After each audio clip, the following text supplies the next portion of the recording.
Want some more? Oh yeah. You good? Yeah, I get some more. What's up, y'all? Hold on one second. Yeah, I'm not much of a drinker. Not much of a drinker? Yeah. That's probably your one. Still Sit new back, to let it. me try to see you. Okay, you good. You stay good like that. I'm trying to keep it in camera. What's up, ladies and gentlemen? We had to get set up, right? Motherfucker. Oh, you can do it whichever side you want. This side. You can sit up because they ain't going to see you. I think y'all good right here. No, you good. I got to get his ass. No. Oh, snap. You good. All right. Y'all. Gotta check the thing and see. What that? Oh, that did my Pokeball. Oh no. Oh, that just that ain't what y'all got. That just eliminate shit. All right, y'all. Hold on one second. Jeez. What the heck? That's crazy, Bro. Bro, I'm just saying. I don't even like. It ain't much, but it's there. Yeah. It's probably hell out of me too. I said shit. This could be like a hidden secret for me because I can get on. Sorry, y'all. Get carried away with this. All right, so I got that. That's how everybody looking right now. Oh, nice. Oh, nice. All right. So, ladies and gentlemen, it's your boy Sovereign here. Joker. We have a special guest today. Our very own. I'm gonna tell you right now. Oh, I don't got it, man. You call me Zach though. Yeah, you call him Zach. That's what I'm talking about. Zaddy's, the strip club. Oh God, you started on that shit. I'm gonna get on that Zach attack now. That can stick. That can stick though. That can stick though. That can stick. Hopefully, everybody like, subscribe, show some love, and we gonna do our thing tonight. Our topic is the brick lady and her simp followers. We'll be talking about Chris Tucker and because he had said that he was on the plane, but he didn't go to the island. Hey, well, you did a U-turn? I don't know. I guess he went to Africa. Like, drop me off here. Like, He just said, drop me off right there. If you on the plane, what you mean? What you mean you just went to Africa? So we'll talk about it later. they would have receipts. They should have receipts. Like departing. Like you can't just. Are you sure them receipts are gonna be still valid? So I found from the documentary, I found that they was teenage girls, and then they were getting the other girls to get more girls. Yeah, it was like down in Miami. Like they were going like to the ghetto parts of Miami, or like I ain't say ghetto, but like the low income areas, you know. And they'll talk to some girls here and there that's struggling and say, hey, put a couple change in your pockets. We come over here for a couple times. Want some pull? And they brought them back, and they ain't say nothing. Heavy piece right there. Yeah. Oh, he's taking my shoes, man. Oh no, you good? You good? These things right here is Clean though. literal shit kicking. All right. So we had a lady lie about she got attacked by a man. Oh, us black men ain't no good. If you're a hardworking black man who's trying to make something of himself, you ain't shit nigga. And that's what you is. You didn't help this lady when she got hit with this brick. You're useless. You're not making 10 figures. I mean, that's a lot. 6 figures. Oh, I bet you. Well, 10 figures now. But 6 figures. You ain't doing nothing. You're lame. And then it came out that she a liar, a cheater, deceiver, heartbreaker. She a whole R&B. A liar. Talk about it. And you know what's crazy? It's niggas still defending her. Because they said, well, she did have an altercation with the man. He hit her with a water. Ain't no water bottle do that. A water bottle? Said a water bottle. Put that big old swole. I done been hit with a water bottle. I ain't had no big old swole. If a water bottle did that to me, you might get hit with this. The Hulk must have hit you with that water bottle. Boy, God himself. That bitch must have slipped some There was no song or nothing. She ain't seen nobody. Yeah, because she was lying. Okay, to be hit with a water bottle that hard, you telling me the bottle didn't bust? That came with frozen water. Yeah, it had to be frozen. Had to be frozen. What this nigga just had a frozen bottle waiting for a motherfucker? Just waiting. I'm gonna bust your ass. Woke up on demons. Big time. Like, no. Can't have that. In the actual video, it was just a man trying to logically explain to her to calm him down. Yes, and do you know why niggas defending her? Cause of this. Oh, hey. Cause of this. Wait, hold on. You can't. Oh, I can show it for a few seconds. Bring back. All right. Yeah, just for a little bit. Jeez. That's what it showed for the meme about you. You guys, It's out there. yes, you guys will defend a woman because of that ass fact. She didn't deserve this. Never. That ass is fat. Never. That's what you're saying. Never. Right straight out the Simple. skin. I mean, at first look, you're gonna be you will be like in the same position.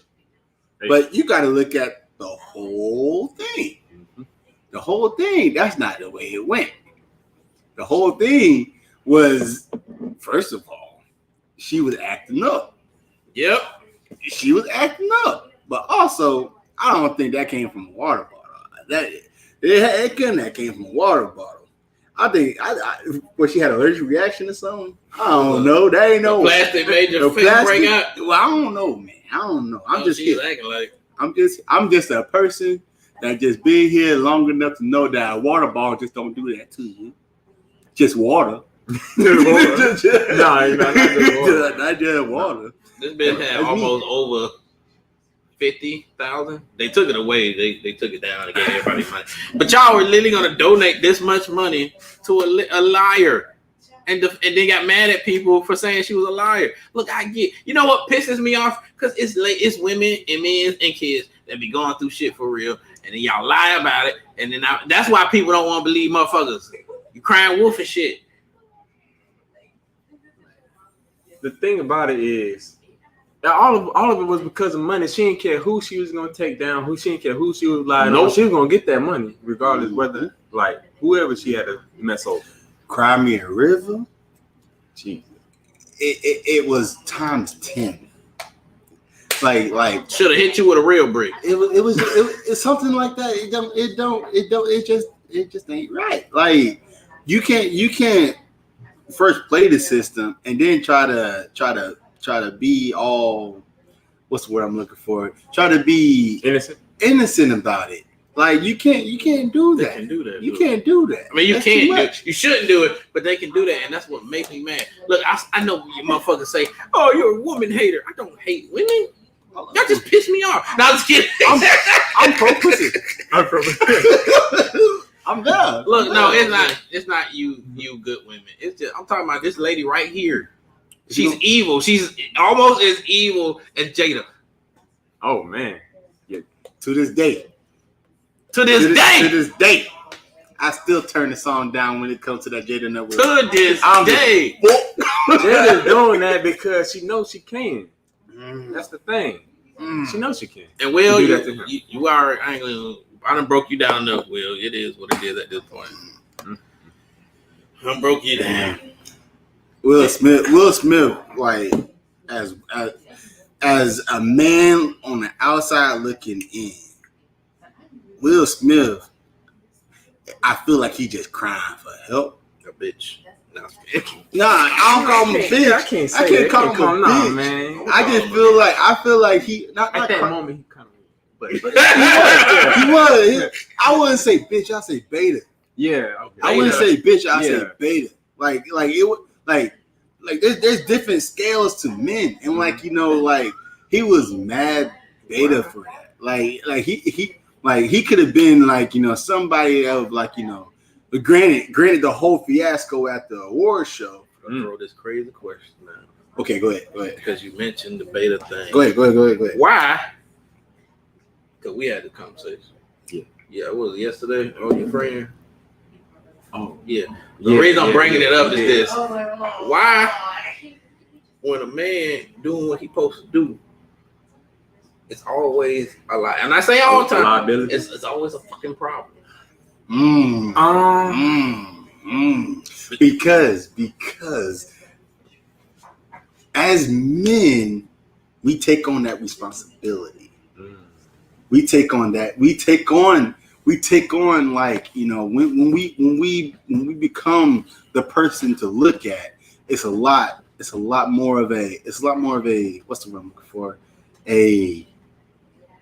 Like you said, liability is like it's less of a group thing. It becomes less of a group thing when it becomes more focused on one person.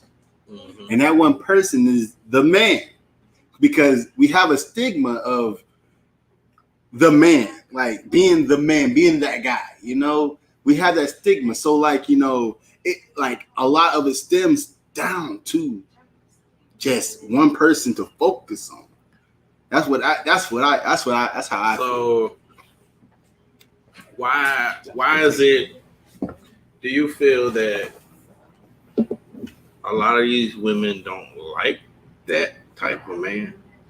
I wouldn't say that. Because the reason I asked that question is when you have a guy who's not really doing, as what we call bum, or ain't shit niggas, or whatever you want to call them. They all different categories. But when they got done, it seems like they put more effort into that than a guy who doesn't need, like, I don't need you to hold my hand. I need you to walk with me.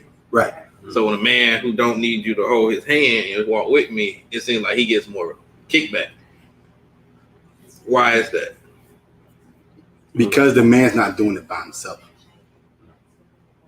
Because, like I said, like it goes back to being the man, the guy. Like, you know, when you get that stigma of being the guy, they expect you to do it by yourself.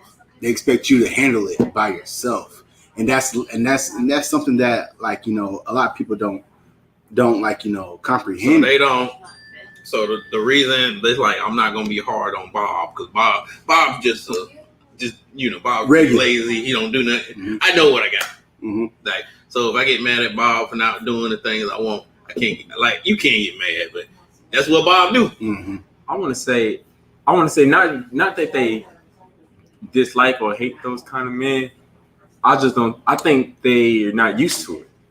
Like, you know, when people get out their comfort zone, like, hey, I don't want to do this. Like, they out their comfort zone. It's not what they're used to. They always go back to what they're used to, even if it's bad. That's what I think.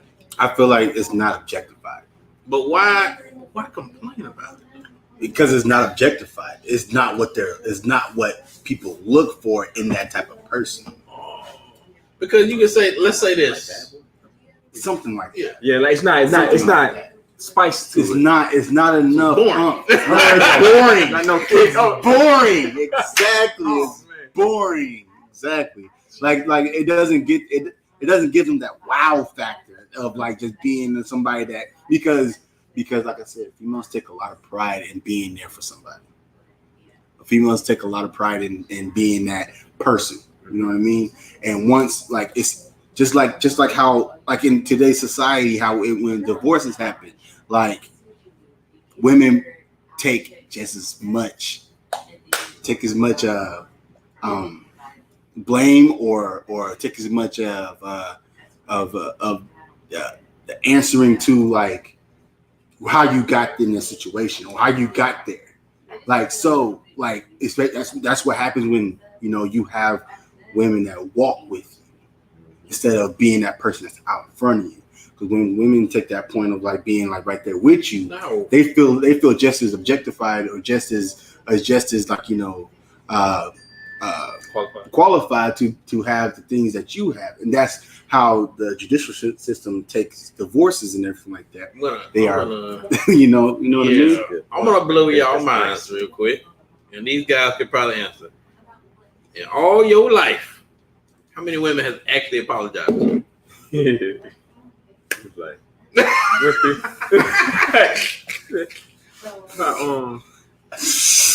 exactly. If I could put a number on it, I mean, I can't put a number on it because, like, I am the type. 2. Well, technically 3 now. 2. 3. I'll say 3. Because I can't put a number on it because I am the type.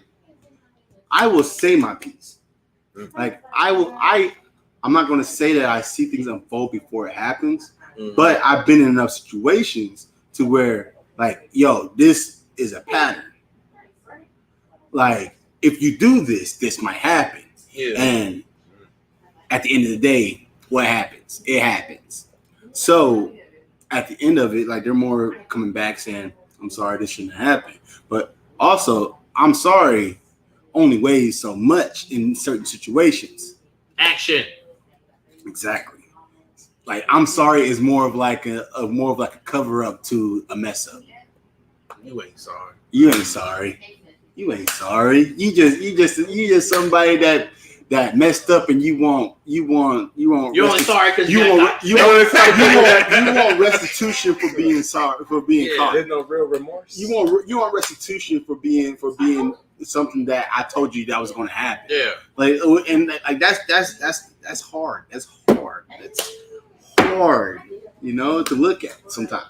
It's hard to even take that apology because especially somebody that knows that like if you do this might happen. You know, it might not always, but it's a might.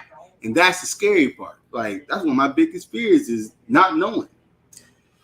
I don't know. That's one of my biggest. That's one of my biggest fears. Yeah. It's one of my biggest. That's fears. crazy because it's the opposite. Like I don't want to know at this point. I think it's because of the stuff that I go through. I like at this point. I just don't even want to know. Because ignorance is bliss. Yeah, like, red pill, blue pill. Exactly. I don't want to know anymore because I know like stay asleep. Mm-hmm. like once you get I said this last show, I got my Mekeki on Sharon gun, well internal because of all the things, and I just. Some stuff you don't want to know, and I know too much now. I know when a heifer is playing games. I know because I ain't ignorant to this shit no more, and it sucks because then you want to go out there and date, you want to go out there and do these things, but you know they on foolishness.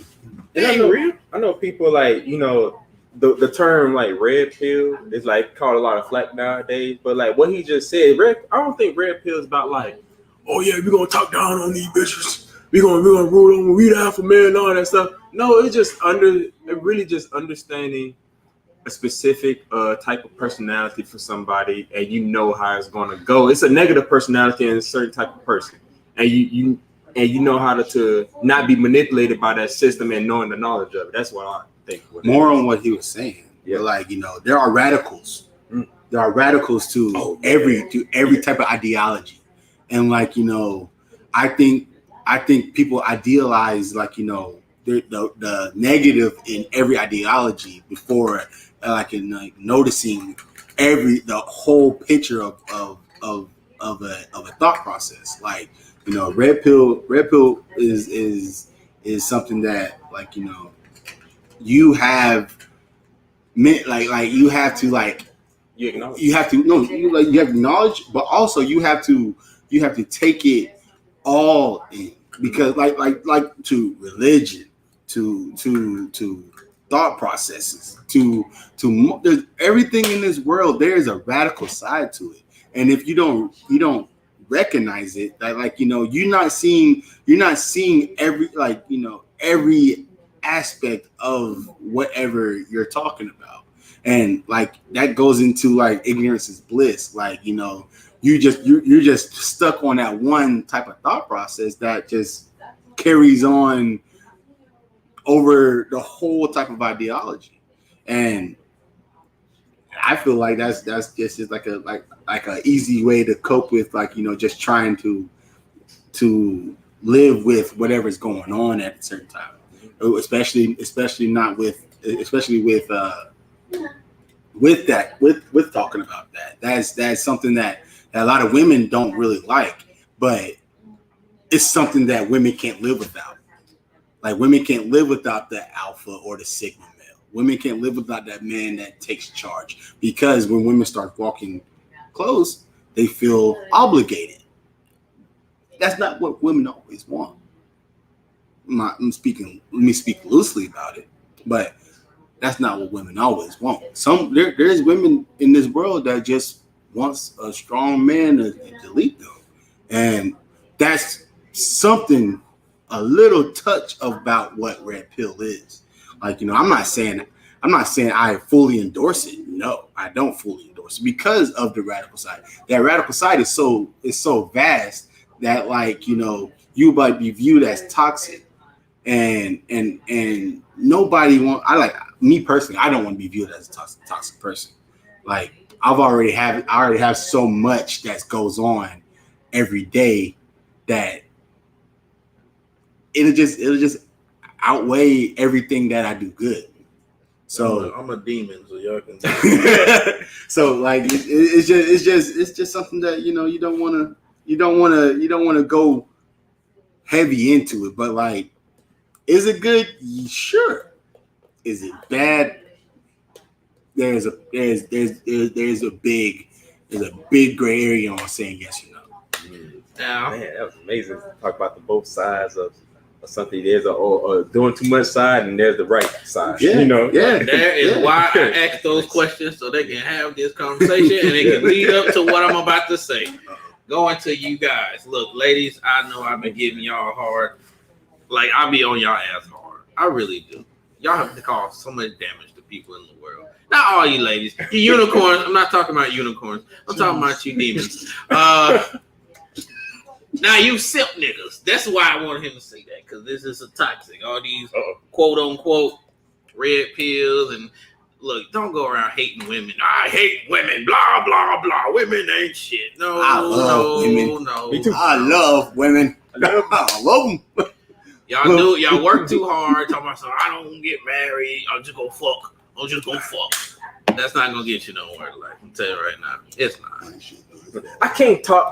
I can't say that because there's people in this world, they're dead set on just living their life, not looking. It's like, I know we're not used to just if you want to say a certain person, the only person I know, one of the most famous actors, is great actor, possibly one of the best, probably top 3, top 5, Leonardo DiCaprio.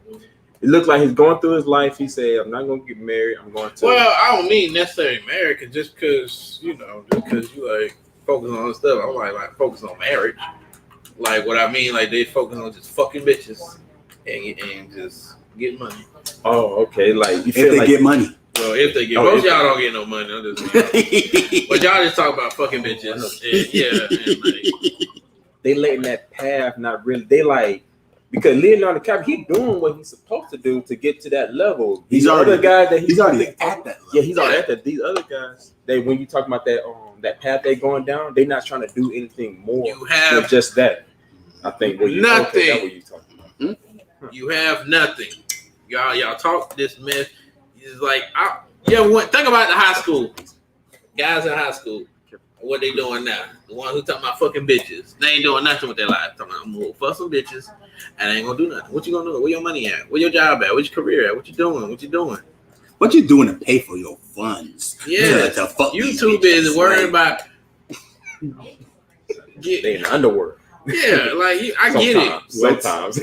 Vagina is great. Yeah, it is. It's annoying, but it's great. Relax. But there's other things in the world besides that. Now, pussy do run, Pussy controls the world. But there's other things in the world. So I don't know. I'm just trying to help y'all, like, motivate you. Because what happened is, the reason I say this is because the women around you, and this includes your female friends too. The women you allow in your life can make or break your ass. And if you just thinking with your dick, like Kevin Gates said, that shit dumb. And that get you on some stupid shit. Yeah. Your dick dumb. I keep telling you this shit. Ladies, I should start telling y'all pussy dumb too. Some of the things y'all bring home. But that dick dumb. Some of these women, I'm going to get on you, man. Some of the women that y'all bring or pick are just terrible. Terrible women. But I feel like men understand when we pick a bad woman. Have we all picked a bad woman? Of course. More than others. Some of these dudes be striking the fork out. Yeah. I knew that bitch wasn't shit. I didn't care. Yeah. Now, most women ain't going to tell you straight up, he was, no, that nigga one ain't shit. No. We knew this bitch wasn't shit. Exactly. Most dudes will tell you, we knew this bitch wasn't shit. That man, look, man, like you can preach your hardest to be like, yo, I see everything that goes on without you.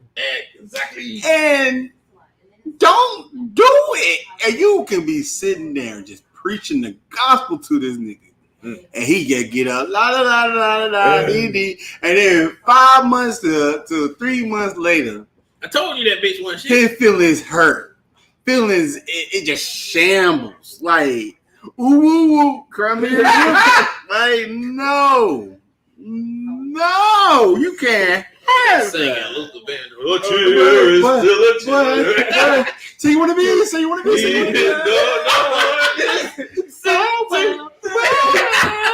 But they're singing in the corner with the shower running. You ain't even in the shower. Just got the music going, bro. Sitting there stupid. You know why we thought like that? Because we did this shit. Sitting there stupid. Been there, done that. Ooh. Man, feelings just hurt. I don't care. That's why I try to tell, especially like, I'm not that old, but guys under me that be so enveloped. Do not let them get under you unless you know. There is no doubt in your mind that this is the one. Yeah. You was too young. I'm not that old. I'm 25. About to be 26. You a young buck, great young buck. I'm still young. That's super young right there. I'm still young. Young buck. And there's dudes younger than me, like getting married, having kids, doing all this foolishness, and they don't even know that this is the woman they want to be. You don't want to be with that woman. You lying to yourself. If you don't want to look, I will say this to Bingo. I will say this to the day I die. Don't put your dick in a woman you ain't prepared to have a child with. Say it again. If you don't want to have a child with this woman, if you scared of this woman, if this woman is just not it, do not put your dick in her. Because any situation can happen. Yes. I understand. Any situation can happen. I understand. You want some puss. No. Stop. I'm telling you, stop it. No. It's not worth it. I object.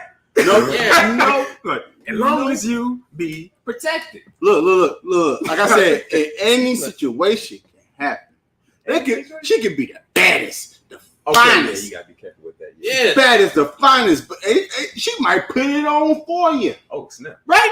Nigga, you just sitting there like, hey, I'm just here, right? A 10 ain't always funny. And then all of a sudden, she put a few holes in the shits. Oh. And then she crazy. I get my own now you stuck. I throw them away myself. Then all of a sudden, you stuck in an 18-year relationship that you don't even want nothing to do with this female. Exactly. Most of you motherfuckers ain't happy anymore. And celebrity, they really gotta look out for that. Mm-hmm. They do like Drake. If I ever came into money like these celebrities, well, better believe I'm gonna be fucking celibate. Actually, today on the radio, I'll be celibate. 50 Cent is actually going to be celibate this whole year. He said they were talking about practicing abstinence. Because best believe. I talk a lot of shit, but your boy ain't been busting no nuts. He'll tell you. I don't know what he do. I don't know what he do. I'm trying to play it safe. But I said he said Zoe said like none. He Look, said I need release. I need release. My pressure valve is like kind of leaking. And like they be trying too. I can't have. Guide me, oh thou great Jehovah. I be fucking praying. Oh, Lord have mercy. I'm sorry for using the cuss word in the Lord's name at the same time, but I be needing help sometimes. Red was watching the show and he was praying. He said, "I can't repeat the prayer." Mother sucker. I said no. Help that man. Help that man. He's built. You got to find religion when you go going through that. Yeah, Real, yeah. you gotta find something. You need to tone it back and do what Michael Jackson said. True religion. Look at the man in the mirror. Buddha man. Look at the man. Buddha man. Yes, sir. But nah, they be trying. I don't know what it. Let me tell you something. What's crazy is when you got a woman or you don't want none, the girl throwing it on you. Like, get off me, bitch. Yeah. That's my purse. I don't know you. Yes, sir. Yeah. I can't even go to work. What? I can't even go to work. I purposely don't get haircuts. And I'm a good six. I gotta get a haircut. I can't be looking like Wolfman. I can't be. I was looking like Wolfman. He know I don't give a fuck. 2-3 months. I can't be looking busty, bro. I be trying to look busty. I gotta go to work. Now, especially with the position I'm in now, I gotta go to work looking good. I said, I have, and since me and him work at the same spot, I can't push it too far. I can be a little busty, but I still gotta make myself presentable. But I try not to go overboard. And in my position, like I can't, being who I am, like I gotta match my energy and my charisma with the way I look. I mean, I still like got that dog in it. I still not keep dog. Not dog. I don't got dog in Never me. mind. I don't got dog in me. I just got. If it is a dog, it's like a a schnauzer. Yeah. They don't hit bullet me. Like when I say I be trying to be bummy, like your boy be smelling good and clean. I be making sure I'm conditioned up every couple of days. Gotta make the. But I ain't get no haircut. I can go. How long I go? Like a month or two. Mm-hmm. Yeah, If I go that long, mama act like she don't know me. So I can't be doing that. So I go like 2 weeks. Since he on the show, what happened when I be freshed up and good? When Zoe get freshed up, when he be freshed up, that man be getting taken advantage of at work. He be going to people's houses and they be locking the doors behind him. I be like, where'd he go? And he over there just making out with some old Oriental lady. Running. That boy was trapped. I was like, where'd he go? That lady over there in a robe and some lingerie at 62. And locking that man in the bedroom. She said, I'm good. I was like, help my boy. Wait a minute. I need him. Don't take him from me like that. Brother, like, no, we don't need that situation in the workplace. This is the workplace right now. And don't do that to me. I am still looking for a sugar mama. That would be nice. You can't have it. Look, not that one. Not that one. I'll sit with you. Not that one. I'll sit with you. Nah, she was like in East Hill. Something like that. But it'd be different. But nah, not that one. Y'all ladies, see, it's different. We were talking about this earlier. It's different when y'all ladies want a little what's it called with the other person? A little young little thing. Y'all be wanting something. A young bull. Girls can get away. Women can get away without giving no pussy. Dudes got to like, no, nah, you going to give some dick. Yeah. And that goes all the way back to what we were talking about earlier. When you that man, you that man. So you gotta do what you gotta do to be that man. You can't just be like. I mean, you can, but then that starts questionings. And as being that man, you don't need questionings. You need actions while being that man. Mm-hmm. And whenever you are put in those situations where you have to produce. You gotta produce while being that dude. Ain't no ifs, ands, or buts about it. And that's that kind of like most men in that situation, they gonna put out anyway. But but anyway, anyhow you write it. Look, I'm like there is men out here that just want peace and quiet. Yeah, I'm a scoundrel. I'm like a female. I'll talk up such a big game. Sometimes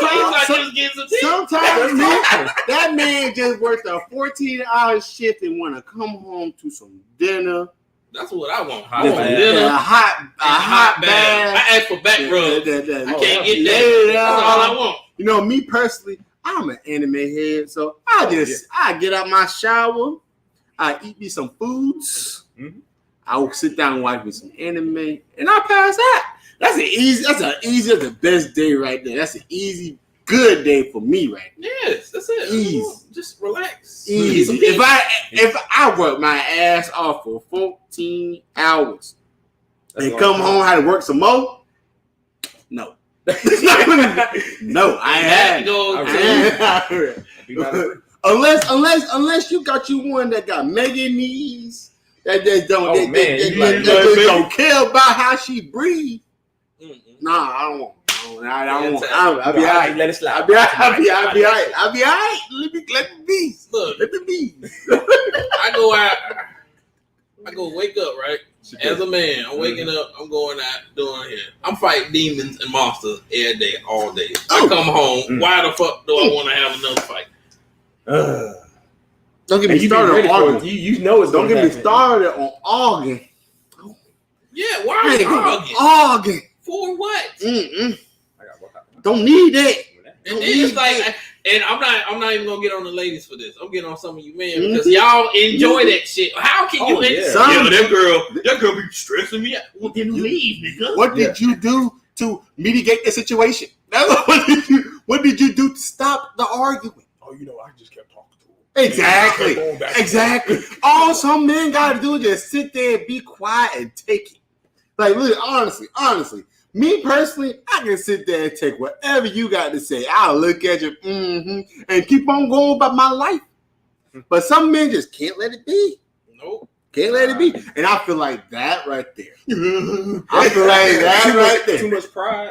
It's pride is an issue. But also, it goes back to just being not an alpha or sigma male. Yeah. Like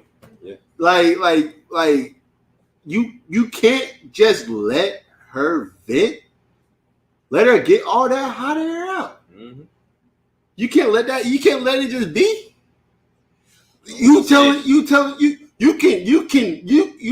Men are one of the most logical creatures on this earth.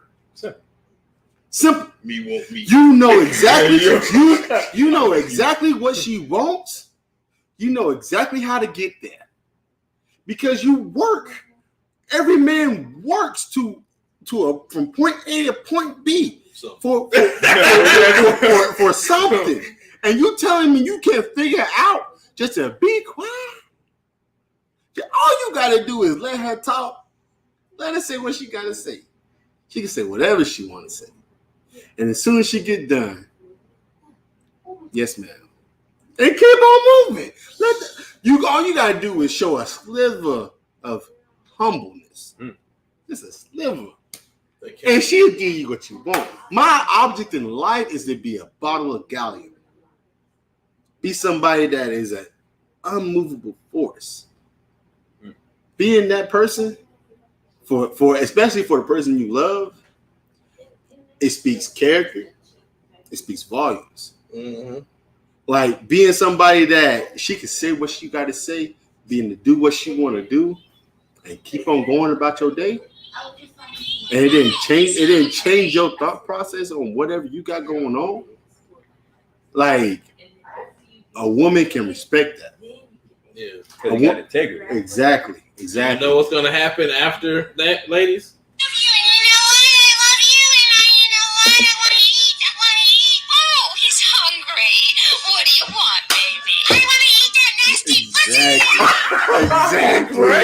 Exactly. Because believe it or not, taking that ideology will get you everything you want from that woman. Depends on the woman. It does depend on the woman. But also, if it doesn't happen the way it's supposed to happen, that's not your woman. Yeah. That's not the woman that you need to be with. Nope.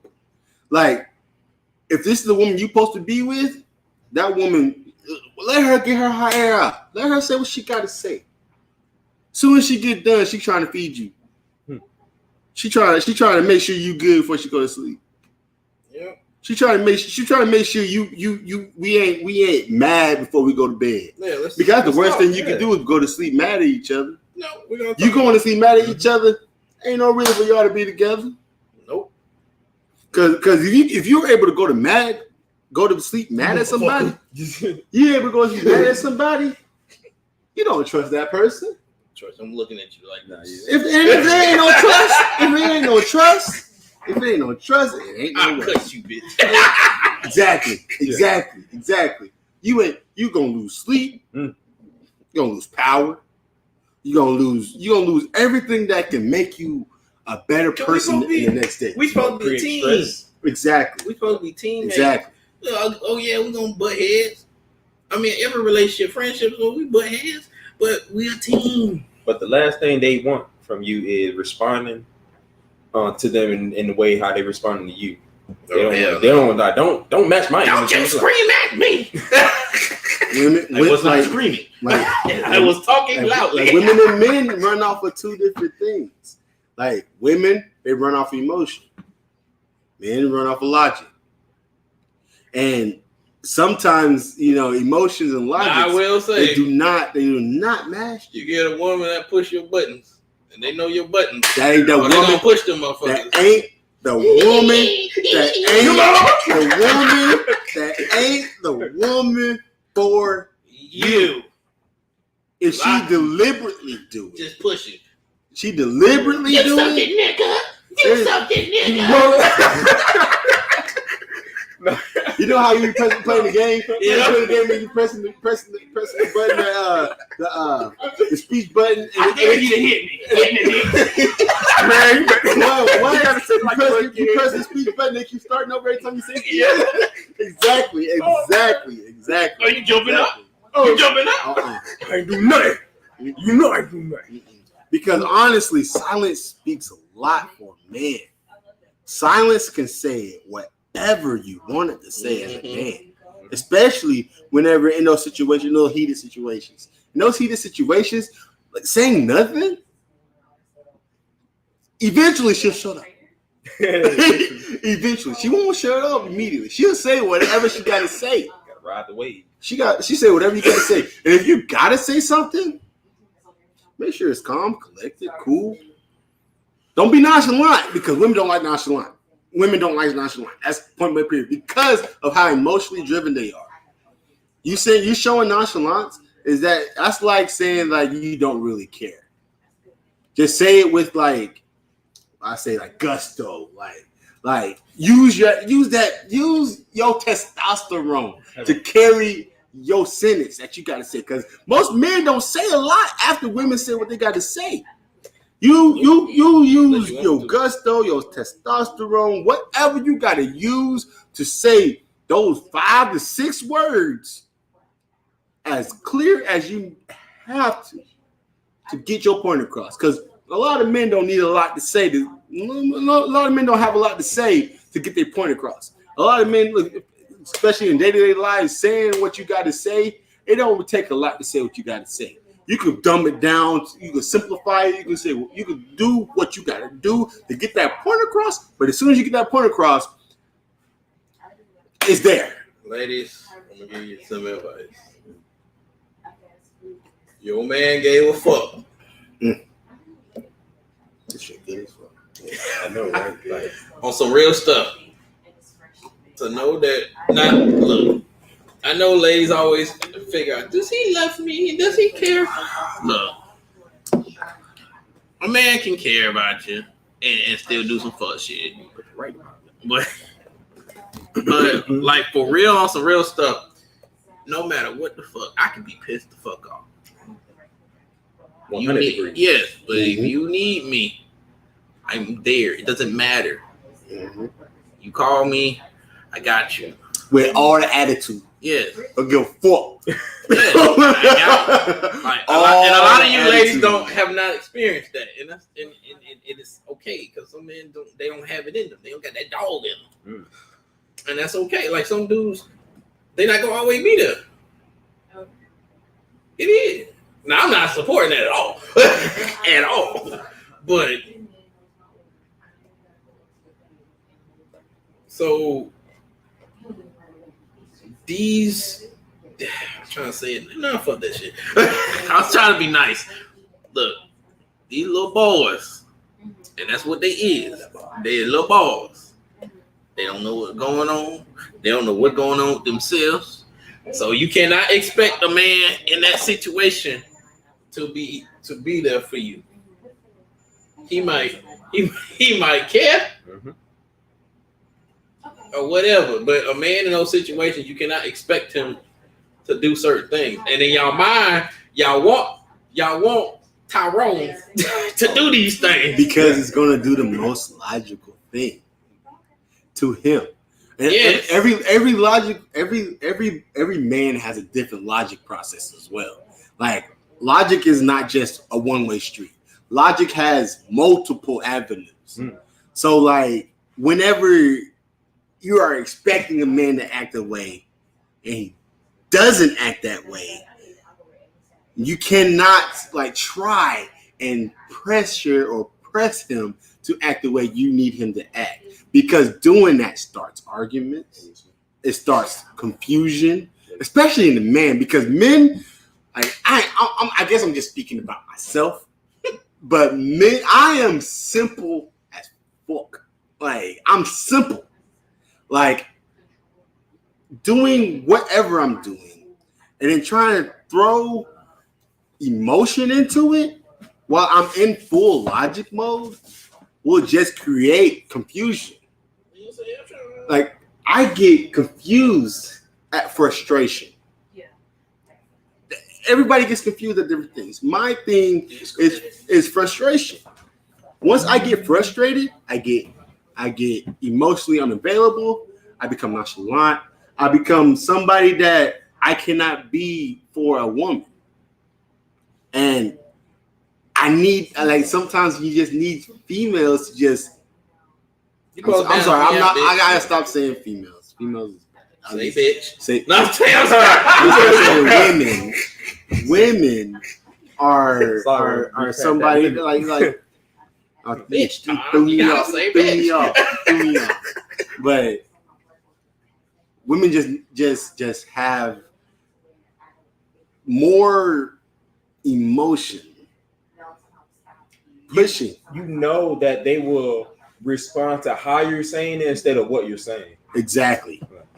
And then especially if a man is upset or mad, they're going to explain. They're going to feel some type of way to how you say it compared to what you said. And that starts most arguments. Like people don't understand that. Like I have to watch my mouth because I'm the one that's upset. But the thing is, like while being upset, everybody's justified to be upset in any way they can be upset. If you upset, be upset. Fine, sure. That is your life to live, to be upset. But if you cannot explain the reason why you're upset, first of all, if you can't explain it to be upset, you shouldn't be upset about it. Use a female. Because especially from a female to a male, like if you cannot explain the reason why you're upset to a man, you have no reason to be upset. So because of how we think, like I've said this already a million times on this cast, men are logical thinkers. If you have no reason to be upset, don't be upset. And that's just like it would say from my standpoint, and like doing the things that every male do, like I disregard it as something that's really not that deep. And then you get more angry about it. You get more upset about it. You get more frustrated about it. And you like the last thing I need from my significant other is for her to be frustrated. Because like I said, whenever you get frustrated, I get frustrated. When I'm frustrated, I'm upset. I'm mad. I'm angry. And then because when men become emotional thinkers, they are more scary than women. emotional men, when men are emotional thinkers, I feel like women are not ready for men to be emotional thinkers because or in position of so much power in the world or country to the point. Yeah. I'm sorry, I don't try to interrupt you. But like being being in power. Being in power. If a man or woman is in power, the last thing that they need to start thinking with is with their emotions, because it can make and break a company.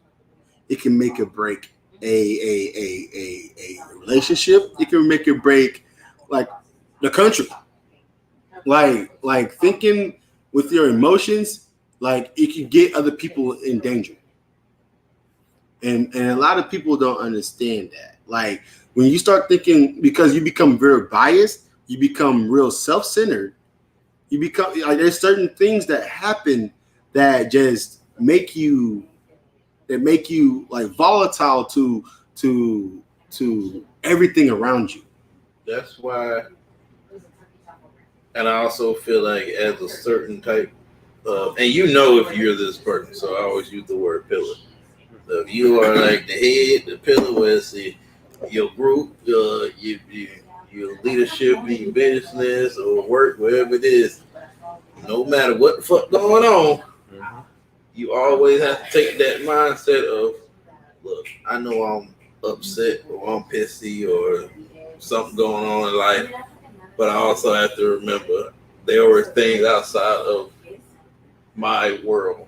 I have to take advantage. I mean, not advantage. I have to take in consideration everybody around me. I don't get me wrong. I get everybody's supposed to feel a certain way. Everybody's supposed to be able to let those things out, and that's true. But, and I'm using me as an example. I know where I have to be mentally. Things happen. I get it. Shit happened. I used last year that passed. Crazy shit happened. But when I got up, I had to be on it. I had to do what I had to do. I had to be in consideration of other people. Now, were there times I had to move over here and let that out? Yes. But I also understand I have to function in the world. I feel like as a man, I'll never tell you not to feel. But you also have to be able to function in the world, because you have a significant other, then if you want a family, or the people around you, your friends, or people like that, I have to take into consideration everybody in my life. So no matter if I'm hurt, no matter if I'm just depressed, I get it. But I have to take that, I deal with that, and then do my thing. I understand everybody got different mental levels. It is what it is. But I know in my situation, I feel like, let me make sure I understand. I may feel this way. Maybe Joe got some shit going on. Let me put this on pause. Let me check on him. I understand I got this shit going on. Make sure you good. Got some shit going on. And that's just characteristics of somebody that like I would say I'm sorry I'm using terminology like the beta, sigma, alpha male, but like that's qualities of a sigma male. Like, you know, somebody that's behind the scenes, that's like that guy that's like, are you good guy? You know, those are the sigma males of our world. Like, you know, the guys that are you good, the behind the scenes guy, like the guys that's running the situation, but not in the light. You know what I mean? Like those guys are the guys that most of the alpha males depend on. And while doing the things that we do on a day-to-day basis, everybody needs that balance. That creates balance whenever, especially for like male to male, like, you know, an alpha and a sigma, those are usually best friends. It's usually always that one guy that's talking. There's one guy talking, there's one guy in the background. You should be scared of the guy in the background. That guy usually is the person that would kill. That guy is usually the person that would hurt you. Like a lot of people don't take that into understanding. Like, you know, GTA, exactly. Like with everybody has their roles, especially in day-to-day lives, and whenever that role is not met, there is imbalance. And like not trying to bring like, you know, like you can switch. Like people switch roles all the time. Like saying me and Zoe. Like I feel like I myself, like whenever I'm with Zoe, I'm the alpha. Zoe's the signal. Like Zoe's the guy that's going to be like, "Are you good? You need something." Like the guy that's behind the scenes. I'm usually the guy that's talking the most. Like I'm usually the guy that's more energetic. I'm usually the guy that's front and center. And those roles switch. Those roles switch between us sometimes. And like, you know, it's a balance. Like, and most men can see that off of rip. Like you see what type of person you got to be for the day. Like you can be in the downness of the downs, but as soon as that person that brings that balance, it's like you're coming back up. It might bring that person that's up down a little bit, but he's just coming down to earth. He's not coming down to like hell, you know? And like it balances out. And I feel like with doing that, it creates like, you know, it creates adaptability. It creates like functionality. It creates like, you know, more revenues to be the person that you need to be for that day.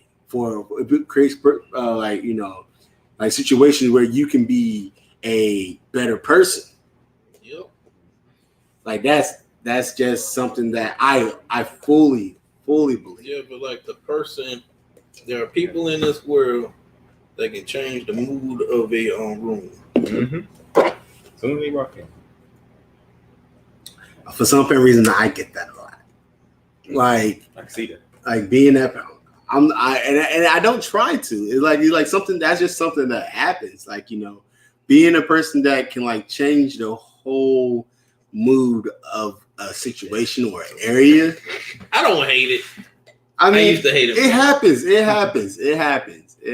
Like being the person that just changed the whole outlook of somebody's day. I like that part. I don't like the part. I like that. Yeah, I can be like this, and the energy changes.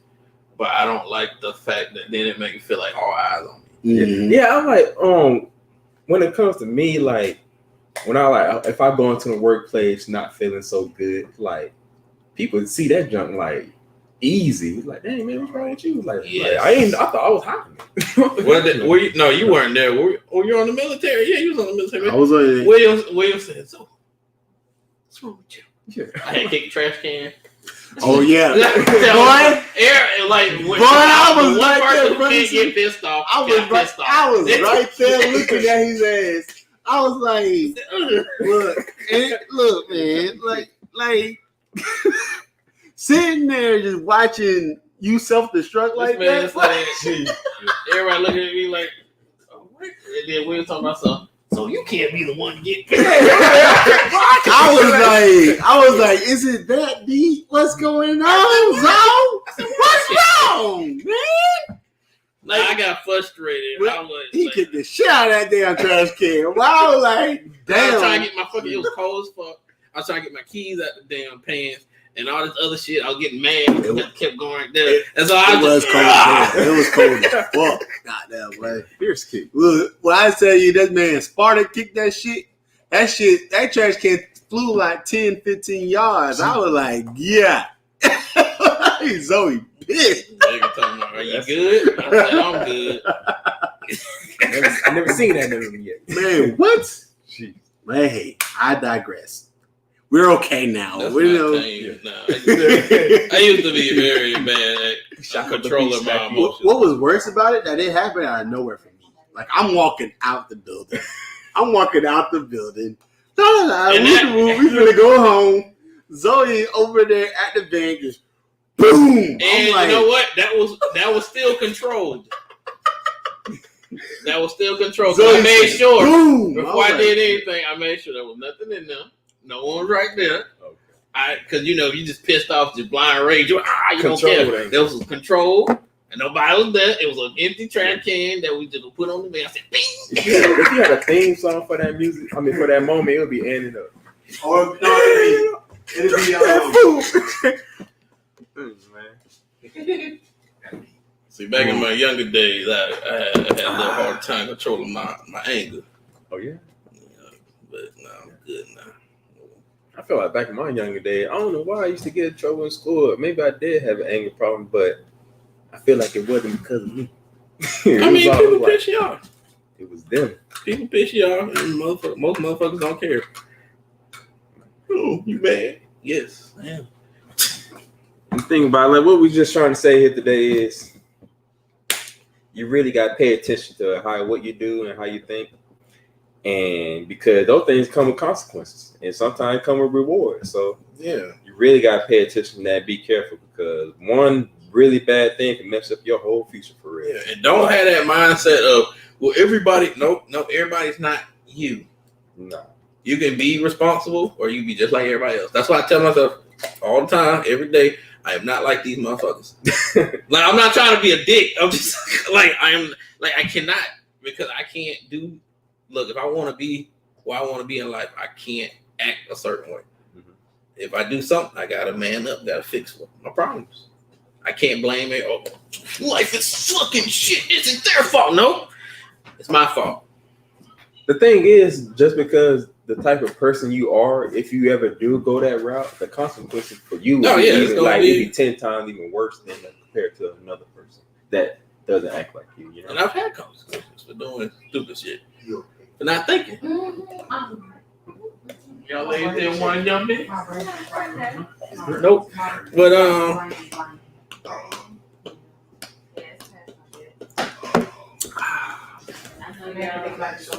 damn, Miss Lance, what you talking about? I don't want to catch that syndrome. Syndrome. You gotta go to bed, go to bed. But I will say this. This whether it's your friend or your man or your boo thing, let me tell you, think of all the men in your life right now. You just being real, you know who you can call. They're gonna be on some real shit. Yeah.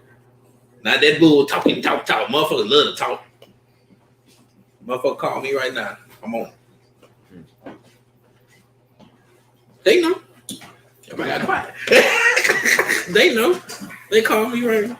They call me right now. I'm gonna be on it.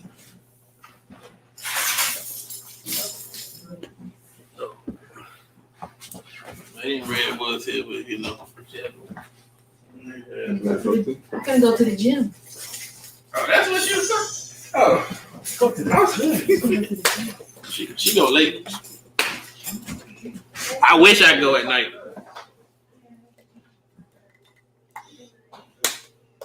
I wish I can go at night. That's my favorite time. But my work. But just going on fucking my work demon time. Allow me to do those things. I'll be like, I'll be fucking shaking fucking whenever. Now, sister, I'll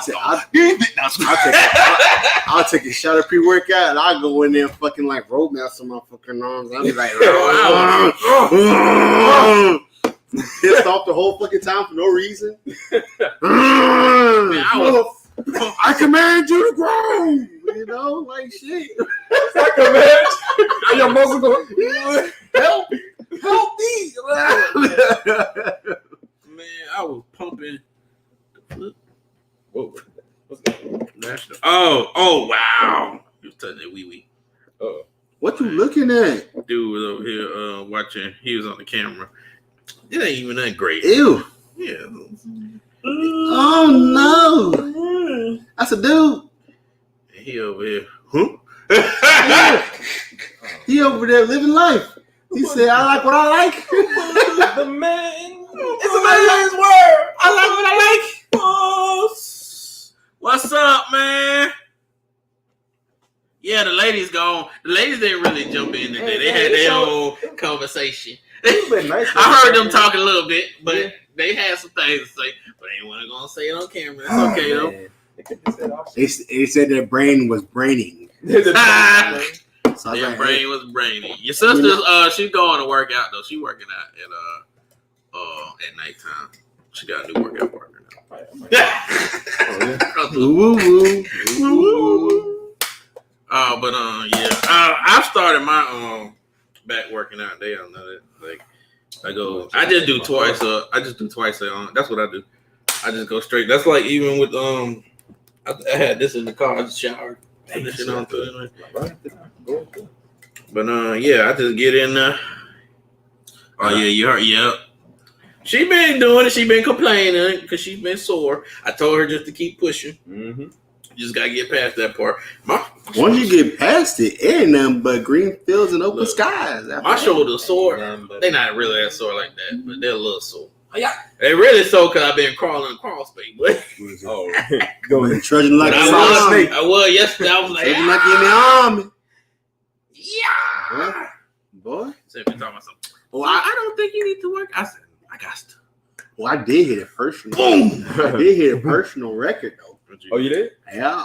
I had went on there, hit the squat ball right one time. Squat rap. I hit that C20. Ain't no game. I hit that C20, boy. I was like, ew. Well, I about passed out after I did it, but I did it. I was like, hey, help. I was like, help. What? All of it, bro. I was hurting. Right now, what I'm doing is I'm trying to get myself maintained, but I'm not like if one of them in there with me. I just because that's when I can test myself, so I can just need somebody to spot me. When I get to where I'm ready to gloves. I gotta keep my hands nice and soft. No, man. All right, my hands are actually softer than they should be. Firmly grasp it.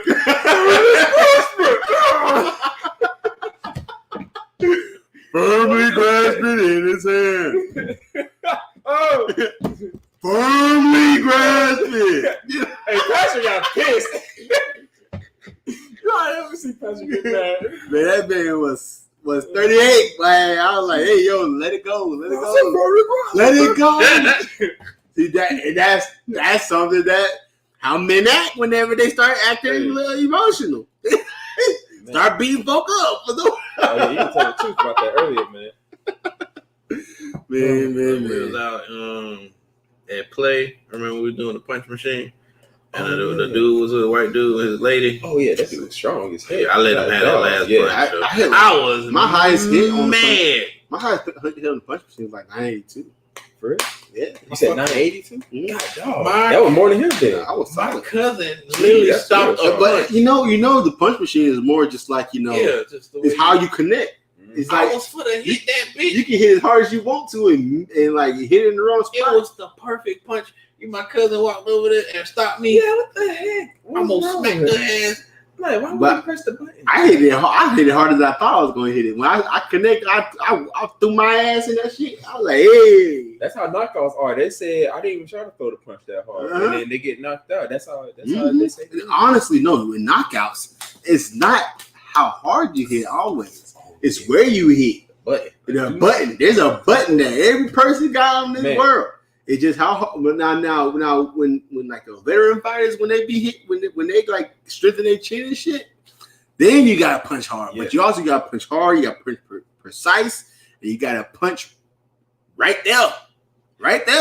The way I think it is like, okay, yeah, you get punched in the skull, your brain is going the same way your skull going. When you get punched in that chin, your chin going this way, but your brain going that way. Well, you got nerves and stuff like that right here at your jaw.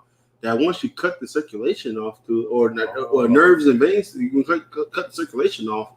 Shut your brain off. I didn't even know that. Yeah. Oh, that's nice. Oh, God. That's why sometimes like you see like the slap KO, the slap.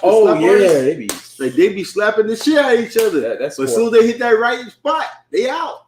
That's more damaging more people than actual. I don't understand. Like sometimes, me personally, I cannot get behind just let somebody just tee off on me like that. Like I'm getting pissed off. Like if you go first, I'm punching. I don't give a fuck. the way they be slapping some down, man, I'd be like, nah, we They ain't be like had this too. They that. be like, Yeah. Right. We ain't had that, bro. video game charge. We ain't having that, bro. I said this is why I do not what's the word, slap box. But I used to love slapbox. look, man, I That's never the really whole- tried to indulge it though. because especially whenever I was younger, like people used to go into it, it was really try to slap you and shit. And I'm quick to get like angry. So like you slap me hard enough, I'm trying to slap you the next week. Told this nigga. That's what it. When we got in that fight, it was PHS, Coach Holiday. We got in that fight. I told this man, I do not want to slap box. He said, "Come on, stop being a pussy." Soon as he slapped me, I gave him one good right jab to the mouth. He was spitting up blood. And Then he said, "We're gonna again, fight down." Yeah, no. Again, men thinking Yeah, emotional, me bro. Men thinking emotional. Dog. Well, I already warned his ass. I said, I do not want to slap box. So if you put your hands on me, You never agreed to the terms, Yep. so and don't he said, I said, bing. The thing about me with slap boxing, like I knew the rules and I knew what was coming to it, and I actually invited it. I want you to come to me at your best. I want you to try to slap me the hardest you can because I'm going to give it right back to you. Yeah. I don't know. I think that kind of thrill for me is kind of something that I'd be like looking for and want and stuff, like in combat and stuff, little sparring and everything. That's what, like I would say, I like it. you know, when you do the gut punches, I've done that a couple times because I like to surprise motherfuckers. Mm-hmm. And I said, give me the best shot. One guy got me good though, but he wasn't expecting that return. I said, boom. He said, I don't do anything that might start conflict with physical conflict. If I do anything that might start physical conflict because of what I've been through and what I know, what I know I ain't about gonna do it with myself, no, like regular motherfuckers. I'll do it with anybody, and that's the scary part. Like I'll do it with anybody. They can have a gun in their waist, and as soon as that switch flip, boy, I'm trying to put you on your neck. Because like I studied judo for 3 years. Oh, I did judo, and doing judo, you learn 150 ways to put somebody upside down. And I know 5 of them right off the bat. Right off the bat. And doing that, like I know that might get me shot. 1, I'm strong. 2, I'm big. Most people ain't gonna fight with a strong big nigga. They gonna try to shoot you. And just knowing that, 1, I don't want to get shot. And 2, like, if I get shot and it's not a critical, bro, I'm trying to kill somebody. That's the last thing I need. I do not want, like, any type of physical violence, no, nothing like that. I ain't gonna play with no little. Because I ain't gonna play with nobody. I will stand there with this size 13 on your neck. I don't care. Like regular niggas. Yeah. I will stand there till you is lifeless and look you dead in your eyes. I know that. Like John Wick. Exactly. Just look you dead in your eyes. I know they're not gonna take it. I'm Like gonna wait if till you the go, darkness let's fades say some into dude you don't know like that, and they come over, man, let's go do this. I already know he gonna be on some bullshit. Cause if I lay his ass out, he gonna get mad. Because I'm very calm. I'm collected. And once that switch flips, I become a person that is not me.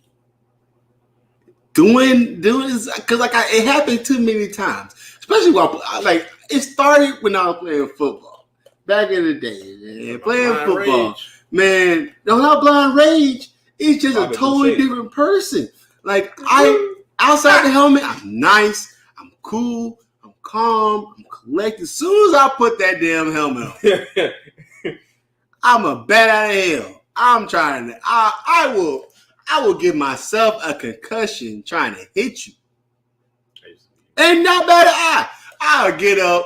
There one time, I got up, threw up, I locked. My eye is locked. That's probably why y'all, if you see it, I got a lazy eye. That's because this eye has suffered. Like my eye was literally locked in place. Like I couldn't see. It was like stuck over there. And like knowing that stuff, like it scares me to get angry. Like because if I get angry, I think I become that person.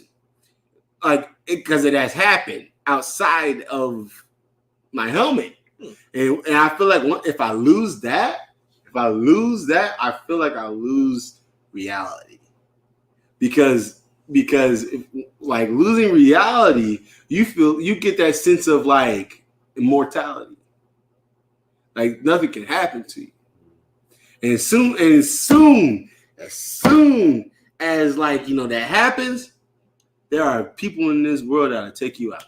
I feel like they will not fight, they will not stand with you, they will take you out. I know when I was younger, like when I brought up my anger, I had to control that. I feel like I'm more dangerous now than I was in anger because now in my mind I'm thinking. I was like, I gotta get out of this situation. I got to get out of this bitch. I'm going home. So I'm coming home. You're not. You may not. No. Yeah, I mean, it depends. All else you may not. fail. Yeah. You may. All else fail. You take your ass home. No matter how far you gotta go, you take your ass home. And much as I love a good fight, I'm kind of a crazy person when like when I see like a bigger person, it kind of excites me because it's more of a challenge. But when we are in these streets, I'm going to get my concealed carry sooner or later. Like I need I can't put things to chance because I can get hit the wrong way at any time, at any point, and my head can hit the concrete the wrong way. I'm going. By the way, in Florida, you don't need it anymore. In Florida, you don't need a concealed carry. They changed that. Never mind then. You go. That's why I said, was it next month? That's why I'm more vigilant about how I feel. You know? Get my pistol. Like you say, you doing judo for 3 years, taught you humility and humbleness, and you know what can be done to another person. Because okay, I'm gonna tell you about Miss June. Miss June, I love Miss June, but Miss June is a 5'3" black woman, right? 5'3", probably like 120 wet, right? I don't look it, but I'm very dense. Okay, I'm very heavy. Like at the time, whenever I was doing it, I was like 320. I'm like 270 now, but I was 320 pounds. This woman said, "Come in," and I ended up on my head. That just, that's what really sparked me. Like a woman, like I'm not short. I'm not that short. Like I'm like 6 foot pushing it, right? 6'1". She's right here throwing me. Like you can only do so much in certain situations. And if I see a grown woman that's 5'3", 120, 130 pounds, throw you over her shoulder, nah. You learn something right from that. You learn humility. You learn respect. You learn your place. and it's something that I was happy to experience. Like because like especially while getting older, like at that time I was like 19, 20, and experiencing that, especially at that age, like you find newfound respects. You find like that balance that you're looking for within yourself, because not only do you have to find the balance outside, you have to also find that balance inside, and learning that, like you're able to diagnose things before situations occur, especially, and then learning yourself more, like you learn that, if I do this, I might get like pissed off. Like doing this, I might find myself in a situation where I have to put up or shut up. And like most men, they're going to put up with it anyway.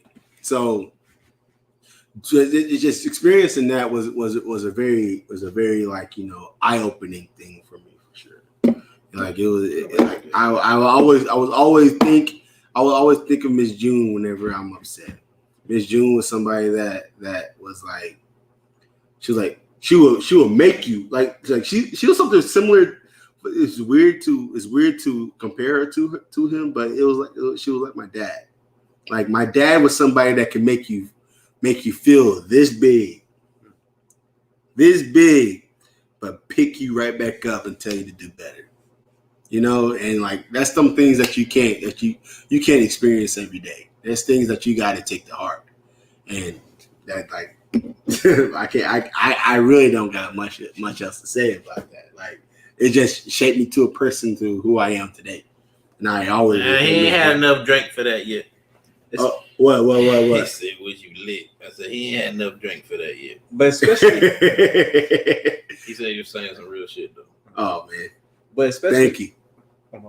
You good? But especially with the story you was telling earlier, like how Miss Jules, she was like just a lady. It taught you to always take everybody serious and never underestimate anybody. Mm-hmm. It taught you that in retrospect either, because underestimate somebody gets you killed. Like exactly. People, like it's not grown folks ain't deleting people out here these days. Really, it's kids. Young kids that's doing the deleting. Mm-hmm. For real. And so if you don't take it's kids thinking they grown. Oh yeah, it's kids thinking that. Yeah, I remember that the most like even like think about in Africa the child soldiers. Mm-hmm. Those are the most deadliest ones because they just they can act all nice. Moldable.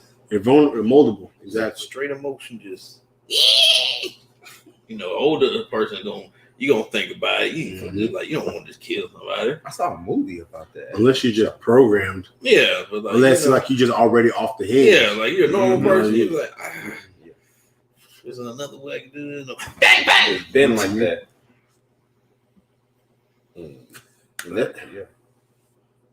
Yeah. A lot of things to continue to preserve your life. Mm-hmm. That's what I love about martial arts too.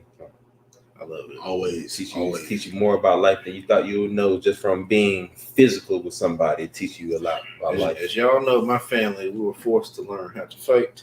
You had to fight or you was a pup. I don't care. Fighting was the way. If you got your ass whooped, it was. Oh man. But I thought that was just a myth. That thing is good. I told you. I don't drink Hennessy. I don't drink Hennessy like that. Every time I drink Hennessy, I find something else to mix it with. Yeah. Like, gotta mix it with something. Yeah. You can't just sit there and just be like drink Hennessy. You drink Hennessy straight, you a heathen. you a felon. Like, you something different. Like, I can't drink Hennessy. I can't. And I don't know who bought that big ass bitch Hennessy. But I don't know who's gonna drink it all. It's for the shop. Oh, okay. Yeah, I like shit. I'll say this, y'all. I'll tell y'all a funny story. So, in my younger days, I've done a few things, and did I tell you the story how I conditioned my fist? Oh, you punching the punching bag? Did you use rice? I didn't use rice though, but I'll punch. Like I start harder surfaces and stuff like that, and he'll tell you too. I can punch a brick wall and be fine. But now it probably was the reason why my hands is how it is now. But for some reason, I don't know. Like I was like, I don't want to condition my hands, and I was just really training. So I do my normal stuff there, but then I don't know what in my mind was like, I want to do this shit. Oh, I know what it was. I was watching white niggas. You remember them two? I don't know if they were brothers. I think they was friends. They would go to different areas, learn different martial arts. Oh, I remember that. Yeah, too. Yeah, I remember that. I forgot what their names were, but I remember that they used to go around learning new martial arts and shit like that, and try to beat the master at fucking Like you learned this for one day and try to be somebody that dedicated their whole life to this shit. I remember the collie sticks one. Yeah, you funny. That man was playing with you at first, and all of a sudden he got real and beat your ass up with the fucking across the head with a stick. Cause I would get the ice water, put my hands. Boy, I can't do that shit. My body will not. Mine was more my ears. Like you can look at my ear. I have a notch missing out of this ear. I have a notch missing out of this ear from like somebody like I was throwing and my ear got caught. Ooh. It got caught and like it took a chunk of my ear out. Like I was like, well, Mike Tyson now. No, I'm Evander Holyfield. Oh yeah. Evander Holyfield. Yeah, that's what I am. That's what I am now. I say my ear had it healed up now. It healed up pretty good, but my ear, I used to get that cauliflower ear. Sorry. No, you good, bro. You get that cauliflower ear. My ears used to like get real puffy and stuff like that. Don't fight nobody with them. Man, your ear get busted up. Yeah, cauliflower ears and stuff. Man. I used to tape my ears. To keep it from like getting real bad, especially in competition. Like I used to tape my ears, and that helped a lot with like like keeping because cauliflower ear comes from like your ear, like your cartilage breaking. Oh really? Yeah, that's where it comes. Know that. So like the top, like that's why all this up here get all thick with blood and all that stuff. Yeah, but like you see like there's nothing in here. There was one I had a piece of cartilage that went up like that. Mm-hmm. It's not there anymore. Oh snap! So like yeah, that like yeah, I can feel it. Like, yeah, if it's not there, it's not there. So like it's just flat. Because I of course I purged it and everything like that. But yeah, whenever I was heavy doing it, like your ears, your back, like you had to develop flexibility in your back. Like if you didn't, because that's how most throws are initiated through, like from your glutes up.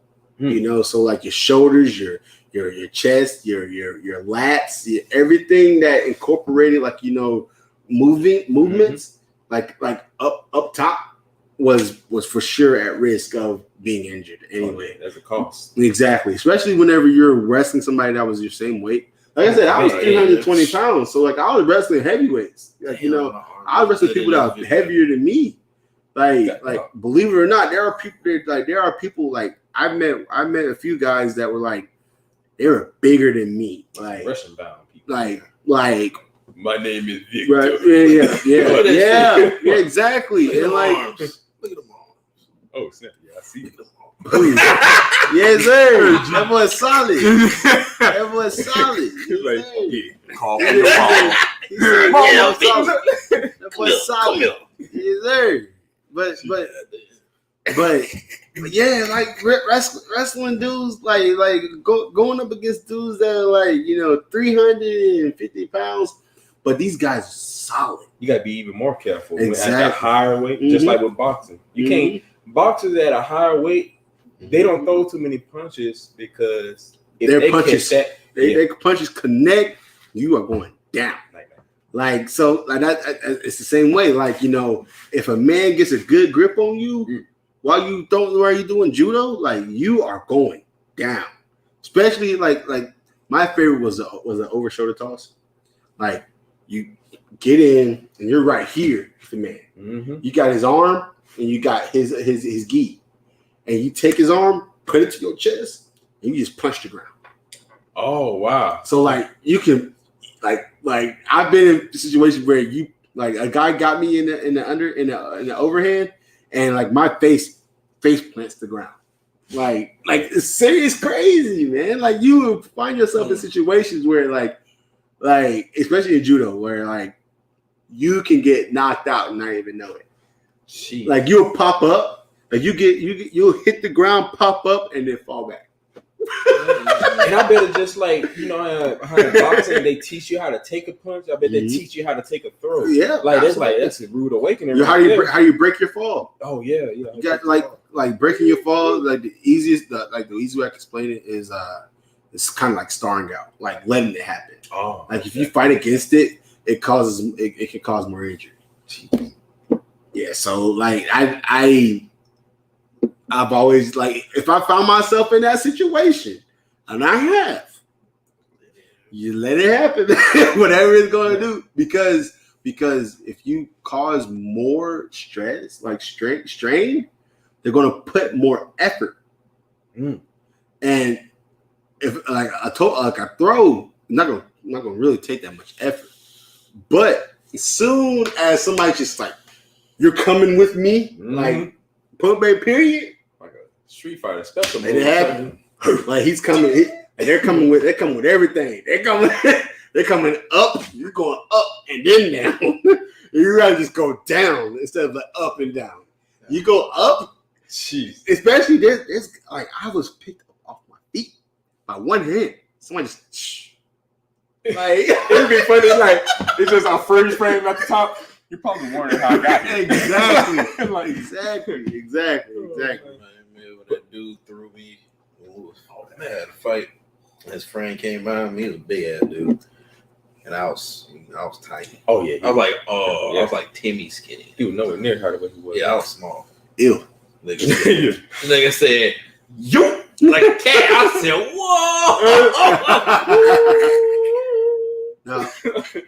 Now I also wrestled too, and my favorite wrestling throw was wasn't a throw. It was more of like a takedown. It was a German suplex. Oh man, from the back. Yeah. If I got your back, It's over for you. Yes, sir. You start talking like the Fist North Star. You know? Nani? You know, you're going overboard, brother. Oh man. Skibby-dee-bee. I'm gonna take you for a ride.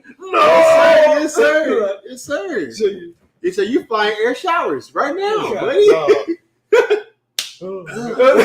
Yes, sir. Because you can't lock your hands. Oh, you can't. You can't lock your hands. That's illegal. So like you gotta like lock your wrist or something like that. Okay. You gotta grab your wrist or something like that. And like once you get this sunk in and you're right here, like especially how flexible I was whenever I was wrestling, bro, I could do it. I was like fucking like dancing on my neck. So like my neck was strong. I ain't had no neck whenever I was wrestling. I did, and I sink it in. And I'm like literally like this low, and I'm going up like that. As soon as I see that, I just see a lock on the hey man, I quit. You got it. You over with. If I ever got to perform that in a street fight, let's go to the next round. I'm probably killing that person. Man, like that's how that shit can be like because they teach you they teach you in that throw like you're not gonna land on your head if you do it right. Like you're gonna land like you're gonna land holding them like you gotta hold them. They gotta hold them real tight. And you like especially on concrete something like that. I mean, granted, they're gonna take more damage than you, but you're gonna take damage. Yeah. Well, so like I always say, like you fighting people, concrete, man. Y'all crazy when y'all be having street fights. Y'all fight on concrete, somebody lay your ass out, you boom. And that's why I don't fight because like I'm somebody that's like I throw away my sense of like try to self-preservation. Like I throw away like I'm going to do whatever I got to do to hurt you. Like so, no way, no how. I ain't gonna do it. Let me tell you, most of y'all can't fight. And this is coming from, I would consider, I'm just an amateur fighter. Like, I'm average. I mean, I know how to throw punches. Like, that's a fact. You gonna get ate up. Mm-hmm. But, most of y'all don't know how to throw a punch at all. He said, Tom Pike said, when I was in high school, I made friends with all the wrestlers. Yep. Knee on my side, it stuff got real. Yeah. Oh yeah. They'll come in clutch. Oh yeah, he need them. They'll come in clutch. Yeah. I was ready. I didn't care. That single leg takedown. Boy, I don't need a single leg, boy. Oh, you need. All I need is a body. It's just a body part. Give me your arm. I got your pinky. It's over. Give me your arm. I'm trying to disconfigure your fucking hand. Like I'm like hand fighting to something was taught. Like you fight with your hands before you fight with your body. Like because that's the first thing you see. The first thing you see is their face and their hands. You put your hands on their face. You put your hands on their hands, arms. You trying to yank them out of place. A lot of the people that I've actually had to fight. That's how they going like this, holding Oh pants yeah. up. Or they got that face open. Or what's the whatever, just Oh, doing yeah. some stupid shit. And it's funny. 3 of the times is always the same fucking time. They run up on me. I go right this. I say, "You want it?" I pop, pop. Couple jabs in the face. Oh. Man, that's another thing too. Like, I know my place in fighting. If I know that you have like you standing like you about to box me out, I'm staying down here, real low light. Yeah, that means because you have to get to my level to hit me. You get to my level, then I can probably work something out with you. But until then, no. If you don't want to get to my level, I ain't gonna fight you. Cause I know a lot of people that try to get to my level, but then they also mistake of how much I weigh. Mm-hmm. Like I take pride in my like but that's why you gotta either de-escalate the situation or knock them out to the point to where like you can get away. Because like I said, like I feel like 8 times out of 10 nowadays, I probably would get shot if I got to fight. Oh Lord. Like because of like what I know I can do. Mm-hmm. I'm not bragging. I'm not trying to boost my ego, nothing like that. I just know what I can do in those situations. Because you it's much respect to you because you actually partook in martial arts. You're a real martial artist, and judo ain't no joke. Okay. And wrestling too. This is a good question. If I can answer, and if you think of an anime character that closely resembles your way of fighting, who would you be? Me? Oh, yeah. No, you go. Me? You go first. Jeez. I got. No, you go first. I got a few. Gone. Oh, you get that boot. But look, I got because I feel like I have Gon's energy in approaching the situation. Mm-hmm. I have who else? I have like my fighting style. My fighting style. If you ever watched it, the anime, because I have I'm a weeb. Okay, I'm a weeb, and there's this anime called Himatara Sumo.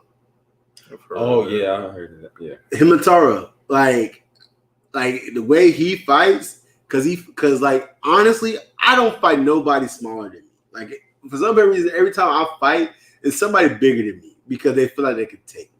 Like if they're taller than me or anything like that, and then like I'm the type. He's nothing but like a short ass dude, but for some apparent reason, this man can bench press a house. This man can take a fucking 400-pound man, throw him over his shoulder, and I feel like that's the type of vibe I give off. Like because like a lot of people don't understand. Like in certain situations, like you have like you have different gears. Like some people like I can look at somebody and tell they're not physically strong, but whenever time comes, them motherfuckers strong as shit.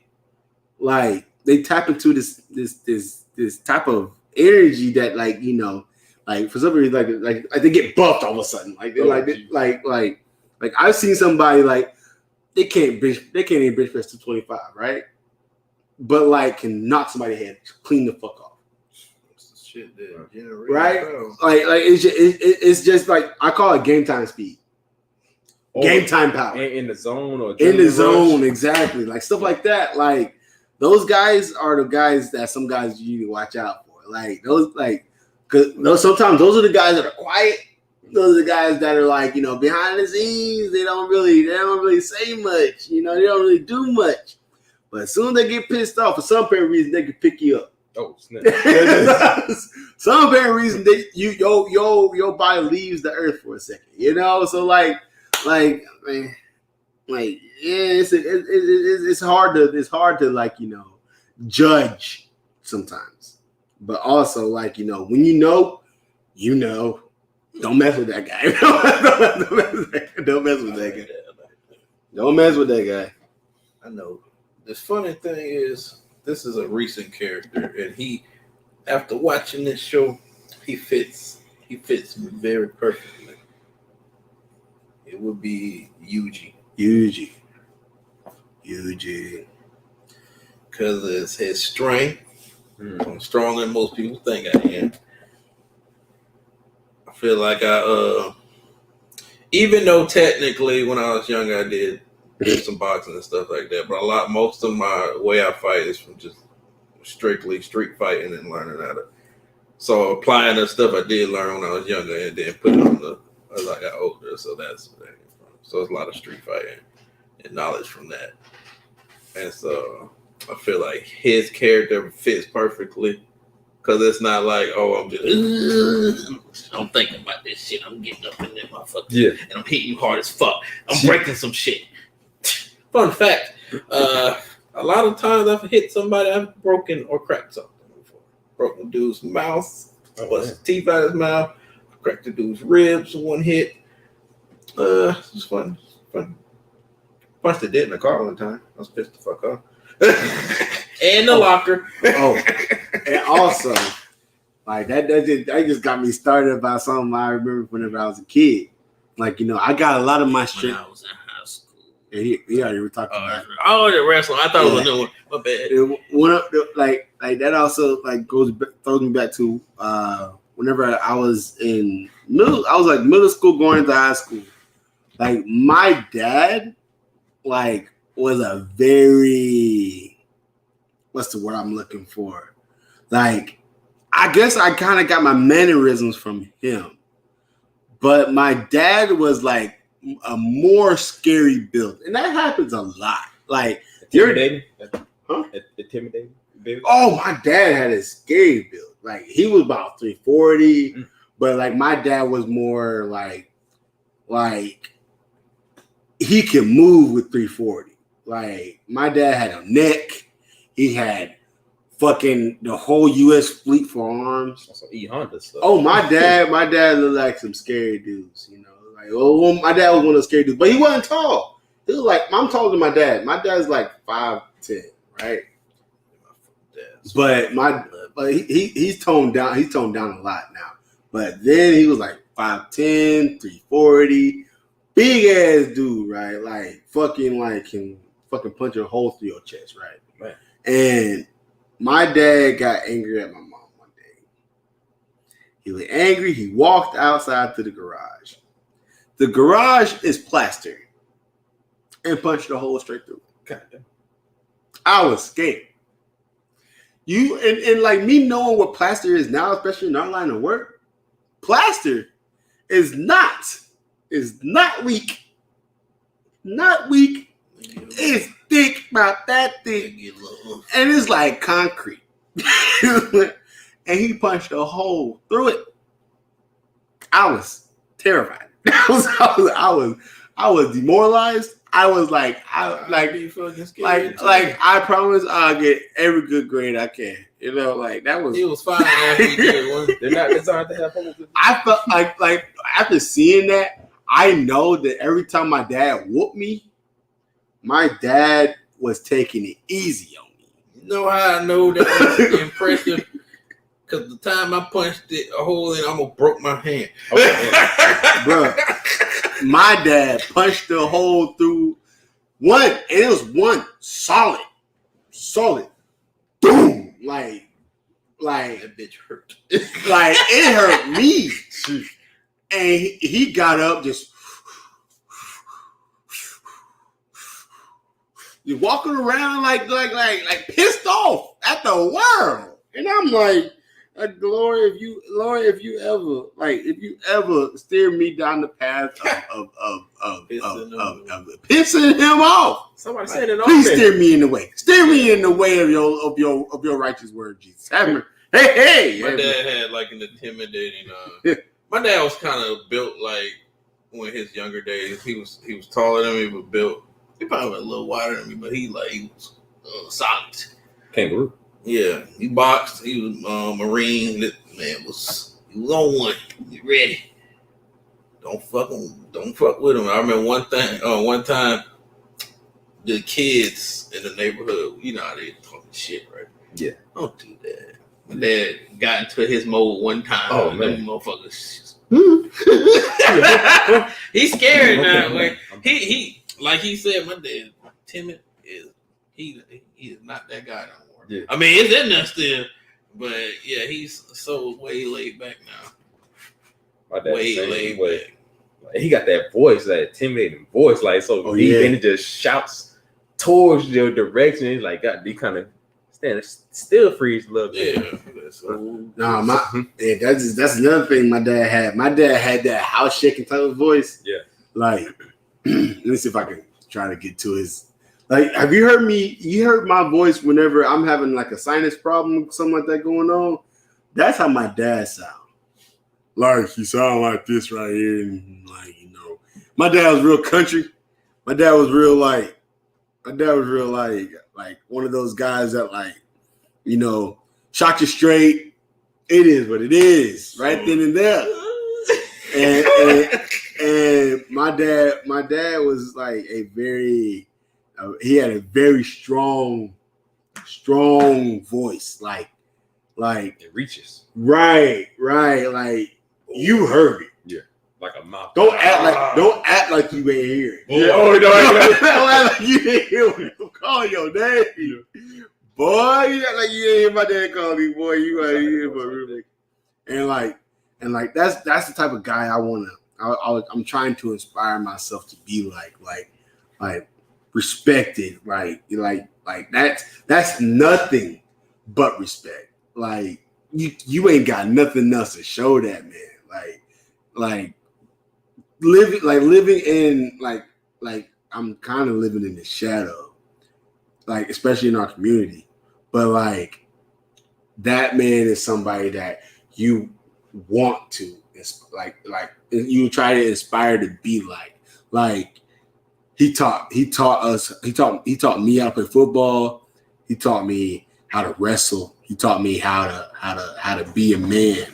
And like guys that was also taught under him, like he kind of guided those guys to be a person that is better than what they think they can be. And like it's crazy. Like my dad, like there's other guys that call him dad. There's other guys that call him coach. Like there's it's something crazy about that. Like I'll always respect that old man. That's my old man. You got a lot of that in you too, because I try. When you talk, it went quiet back there. When you spoke, it went quiet back there, and they listened. It did. Yeah, it did. And like, you know, that just shows like where I came from, like who I come from. Mm-hmm. You know, like carrying those characteristics with me will always be something that I would love to inspire and love to like carry on, especially to my generation that comes after me. You know, so or if not just my generation, like other people. Yeah. So if I can be that person, like I would love to be that person. But I know me, like I guess because of how I see my father, that like I feel like I cannot be that person. You know what I mean? Because you'll always hold that person higher than whatever you are. Mm-hmm. Like, you know, I've always looked at my dad like he's my hero. Oh, and like if you cannot be that person, you will never find like that. What's that peak for yourself? Mm. You know, so like will I take him down from that place? No, but I want to try to meet him or be better than him. Go. But it's hard to be better than a man that. Excuse me. It's harder to be better than a man that demands respect from every person he comes in contact with. And like he demands respect just not by by being who he is. And I feel like most fathers want this. Most fathers want that, but like it just happens for him. Like that's one thing I'll always be jealous about. I wanna say this because it's a little off topic, but it's on the podcast topic. But I want to say this since he's talking about that. I remember the first time. I know when we grow up, you 18, you 21, Now the first time in my mind, I felt like I was a man with my daddy. He pulled me aside. He complimented me. He was like, "You are a man. I'm proud of you, the man you grown up to be." That one I felt like I was really a man. No, father that thumbs up. Some fathers that take you down. Like, you thought they'd uplift, they take you down.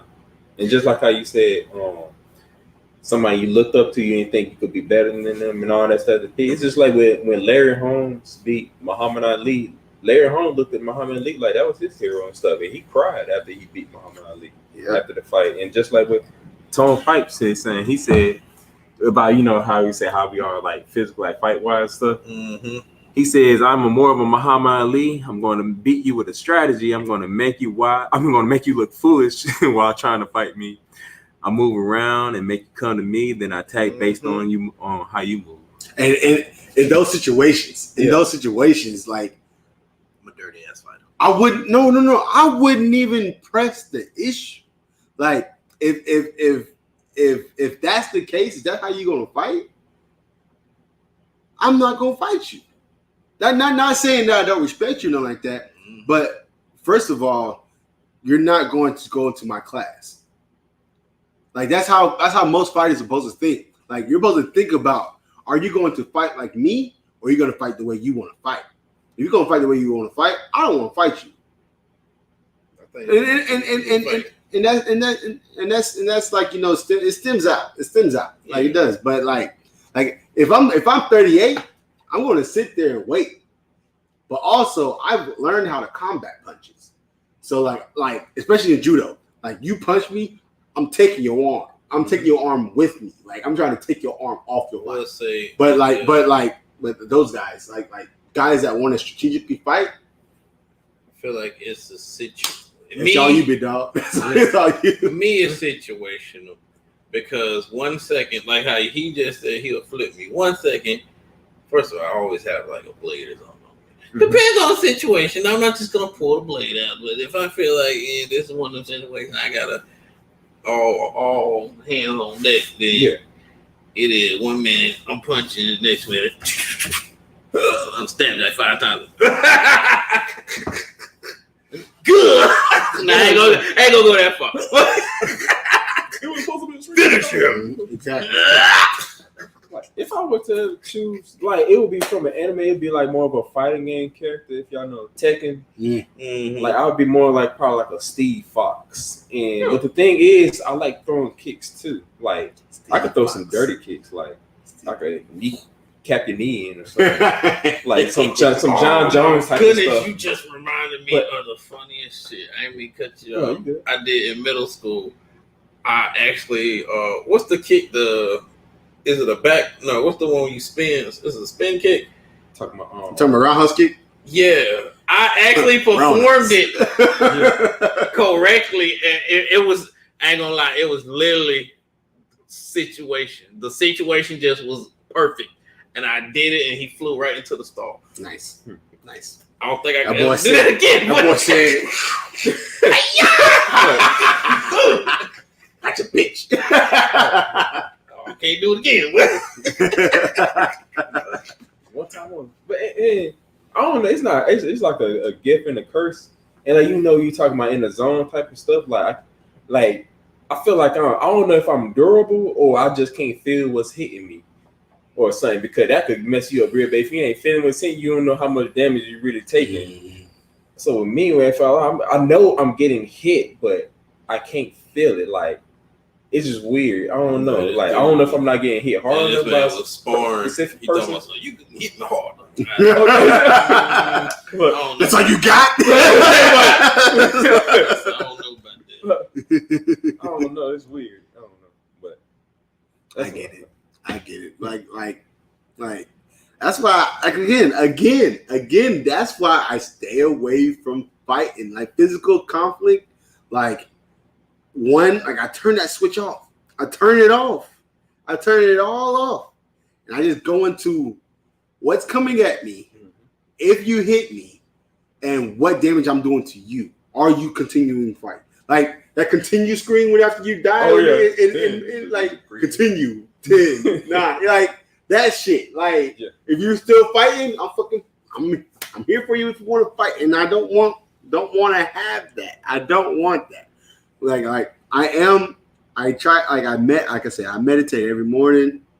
I do Tai Chi, and I try to find that balance in myself. Oh, I'm gonna try every way to get out of a Oh, fight. heck yeah. Talk first. Yeah, I talk our way out of this. Like, being high-headed gets you killed. Yeah, for sure. Now, if I ain't got no choice, you're gonna get the ass whooped. I'm not trying to fight.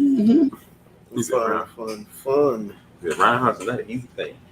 Roundhouse is not an easy thing. No, it's not. Roundhouse is one of those fucking kicks that, like, that's like exactly. Like that's like Chuck Norris. Yes, sir. Like that's a holy grail kick. That's what that is. If you can turn your back to an opponent and still hit them with a kick, excuse the fuck out of me. Excuse me. Like, and then it connects and really does damage. Like, no, I don't want to fight you. No, no, I don't want none of that. I don't want none of that. Me and Jarvis would spar, and he would hit me. He just had more stamina and speed at the time. I mean, the first time I got that, it was working out. I'll get my stamina back and that speed back. Then I let him time stuff out a little bit, and I just exploded with them straight. I said, boom, boom, boom, boom, boom. I gotta be saying. I always said,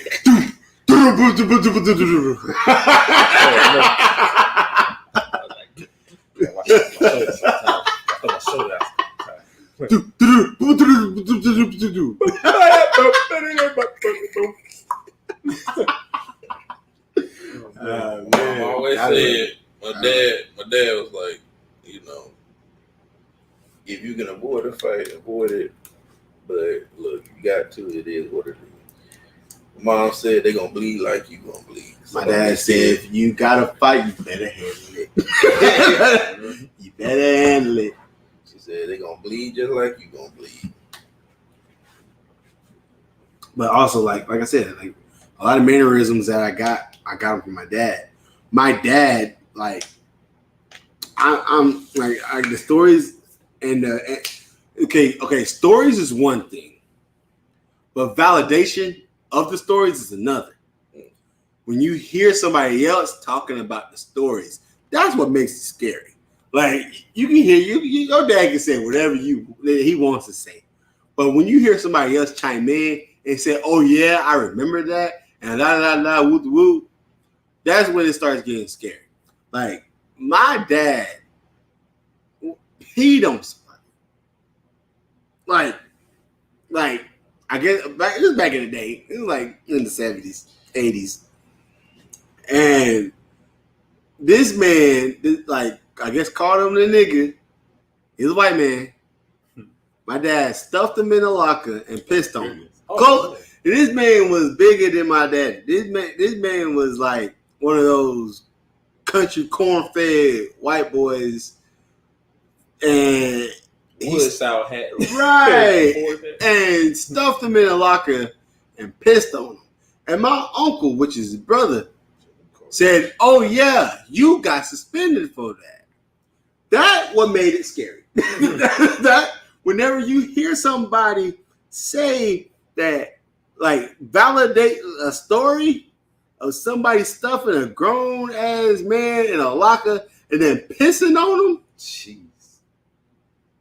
That what made the story scary. No, Andre 3000. He got his live. My bad. He got his live performance coming.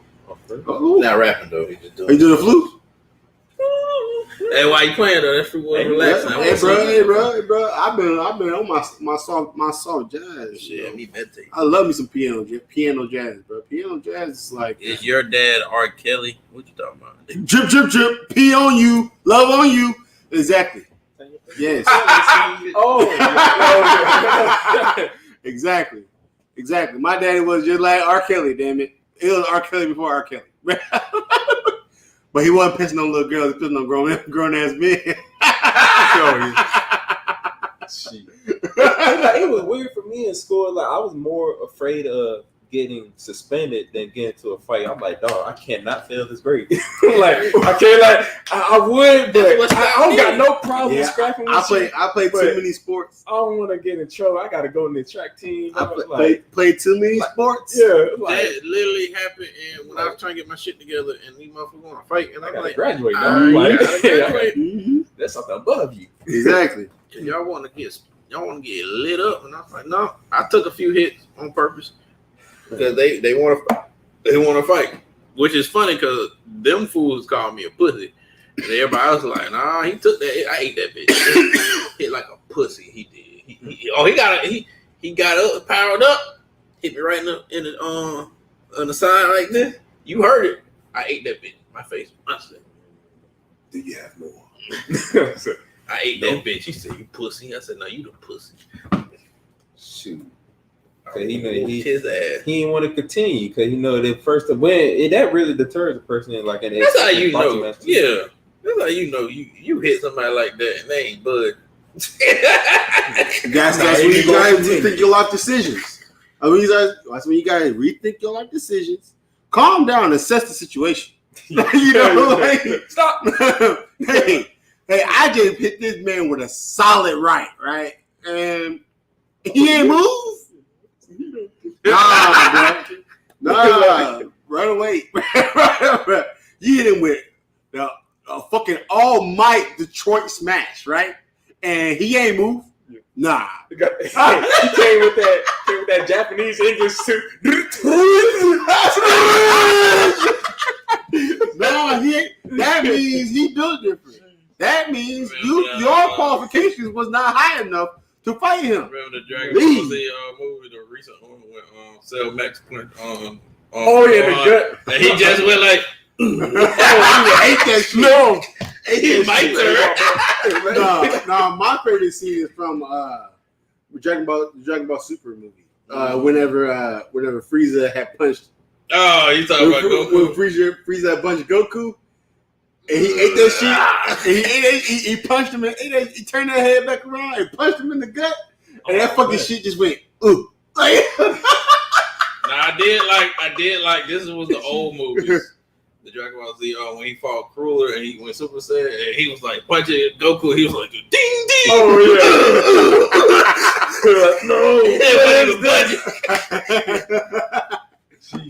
Punches in the stomach, he didn't do nothing. But y'all know who's gonna be real scary in the upcoming Dragon Ball Z franchise? Broly. Oh yeah, training. Broly gonna be real scary whenever he becomes like Kefla. That's gonna be a scary ass dude. Guess who they trying to bring back though? Raditz. Yeah, I don't know how. Raditz. I don't know how. Hey, that's Goku, brother. He was already fucking. If you're gonna bring him back, should have been brought him back. Yeah, he was already made canon that he was dead. What he gonna do? Wish him back? He gonna come back? He gonna be weak as fuck though. Yeah, no, that's right. That's right. Because of Android 18's fucking wish. Oh yeah. They probably brought back. He was Vegeta this whole time. Probably brought back Planet Vegeta. Oh wow, that'd be crazy. That would be crazy. That's the only way for keep the story fresh. Though somehow all Saiyans come back and then they gotta try to fight against the other Saiyans or something. But also, it would be weird with Frieza against. It'd be crazy. It'd be crazy because like Vegeta and Goku still there. They'd be too weak. Not Goku. Like the other Saiyans would be way. They would be too weak. But they'll have their tails, so they'll be able to advance faster. So fast enough to take them on though. Unless they pull some shenanigans. Nah, but we already know the dream team for the next Tournament of Power, though. We already know them. It's gonna be Piccolo. It's gonna be Broly, Gohan, Vegeta, Goku, Android 18, Android 17. What's that man name? Cucumber. What's that man name? Oh, you're talking about this? Not Cucumber. What they call him, like Cucumber or something like that. Is that Goku World? No, it's from Dragon Ball Oh, Heroes. If you watch Dragon Ball Heroes, yeah, that dude. Oh, he's like a villain though. yeah, he's a villain, but at the end of it, he like they shook hands and shit. Like what's his name? Like Cucumber, like I forgot his name, dog. But you know how all their names have like fucking food names, like radish, like it's radish, like Napa cabbage, like all of them got food names. It's like cucumber or something like that. I thought of an arc they could have used. Cumber. Yeah, use my fucking idea. He looked like he got like a. But Cumber is strong as fuck too. Mm-hmm. Cumber's strong as fuck too, though. Especially if you follow the if you're gonna bring them niggas alive, this is what you do. You have a scientist who studies, like, you see the gods, right? This idea I had. Mm-hmm. And so let's say he brought back Radish and Nappa. Nappa pissed the fuck off. He said Vegeta and all that. And then the scientist like, you're too weak to fight them. You go in there, he gonna kill you like this. But if I help you, then you be strong enough. But that means all of them have to get like legendary Super Saiyan. Yeah, which is possible. This is where the scientist part comes in. So he messes with him. He's like, let me experiment on you. Y'all have potential. Yeah, I don't know. This just a little story I was coming up with. So he experiments on them because they're saying so they have potential, but he's also been studying the gods. So he creates like a god cell kind of thing where he can generate the god energy and puts it in them so they can advance faster. And then he creates like it's like something that messes up, not necessarily mess up, but it interacts with their genes, and so it's the Super Saiyan form turns into something else. And it makes them stronger, but it's a different form.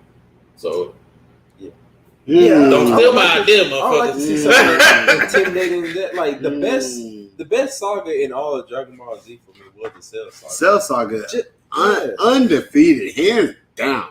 When Gohan came back and fucking like, why'd you give him a sensu bean?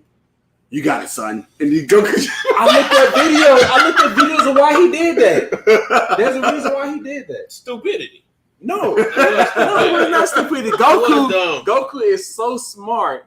He know how Cell thinks, and he faced other many strong people above like Cell. This is honestly, I saw some shit like that. I came up with this realization. I feel like if he did not give Cell the sensu bean, it would have ended. Huh? They would have won right there. No. I feel like it'd have been some shit like how Frieza did in Dragon Ball Super. Talking about blood. But he did it anyway. He did, but I'm just saying. Like, you talking about like he was gonna do it earlier, right? He would have did it earlier. That's what I got me thinking. That's smart. I feel like it's still gonna play. I feel like it's gonna play out the same way though. Because he would have been in that critical like all else failed moment. And then Goku would have just had, right. Goku would have had to do the same thing. Nah, Goku was weak too. No. But how would he do the same thing without Whis there? Without Whis there? Oh no, they did. I'm talking about with instant transmission. You think Gohan would have killed Cell right then and there? No. You thought when he about to blow up? No. If Cell would have blew up the planet right then and there, do you think Gohan would have killed Cell right then and there? No. That's why I said Goku would have did the little reason thing. The reason how Gohan reached Super Saiyan 2 was because of how he beat up everybody else. But he still almost lost. He almost lost. You don't remember? Why you don't remember how the Cell Saga ended with? No, he Gohan. won, but Gohan fucking walked over fucking Cell. He had to see Android 16. He almost pushed him back. I'm talking about not the first time. Not when he first turned Super Saiyan 2. When he first turned Super Saiyan 2, he had the advantage. He started playing around, and then shit started going. It did go. So it's like, okay. See, But started going south because he started messing with everybody else. Yeah. Goku didn't even fight no more. Like Goku was getting beat up. And then Gohan killed all the Cell Juniors. And then when and ran up on Cell. And then they was telling him, like, come on, stop playing around with this man. And he still playing around with him. Shit, after Krillin got blown up for the 5th time. oh yeah.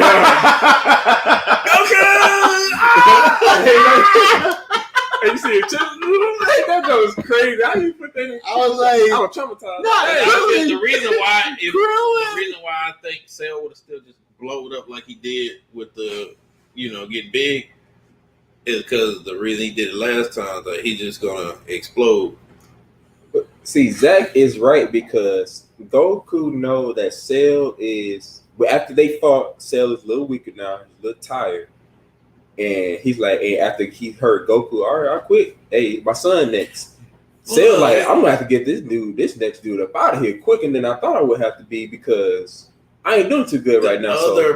So Goku said, let me give this dude this sense of being. Now his ego is inflated. Now he's gonna go easy on my son. He's gonna get caught up by surprise. But also, it was I feel like Goku being as dumb as he is, I feel like he did it for a training purpose. Also. Yeah, that too. Yeah, like that he too. did at the time. Goku did it. He did it for a training purpose. Like he did it to. And this is why I tell people these motherfuckers are not superheroes. They're not. They don't give a fuck. They're apes. They don't. I don't people saying they heroes. No, these niggas don't give a fuck what happens. He left Vegeta and Piccolo though. Joe did. Yes. Joe did. And then died. So this is why I say when they be talking about who would you want to protect you, it ain't gonna be them. I'm sorry. I mean, like, look, I know they're gonna win. They'll bring you back. I don't want to die the first time. They let you die. They bring you back. They bring you back. Yeah. At least I know the Avengers was trying. Nah, I wouldn't pick the Avengers over fucking the comic book. Yeah. Imagine getting your blood sucked out by the giant 7-foot reptilian monster all because Saiyans exist. Exactly. Like he was sucking that dude. Look, Cell run up on me and he tried to hit me with the tail. You know what's gonna happen? A fucking shield gonna pop. Avengers, assemble!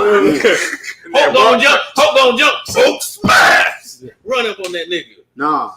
But with viewing what you just said, okay, you think Cell ain't gonna take every chance he can get to fucking absorb Hulk? I mean, Hulk imagine Cell with Hulk's strength. Oh, he would have split that thing wide open. It's been over with. But he gonna have to fight now. This has been world bringer Hulk. Like literally, like yeah, like world ender Hulk right then and there. He gonna be having to fight though, because Hulk ain't supposed to let him suck him up. Nah. Rip that tail off. You're right. Puny God.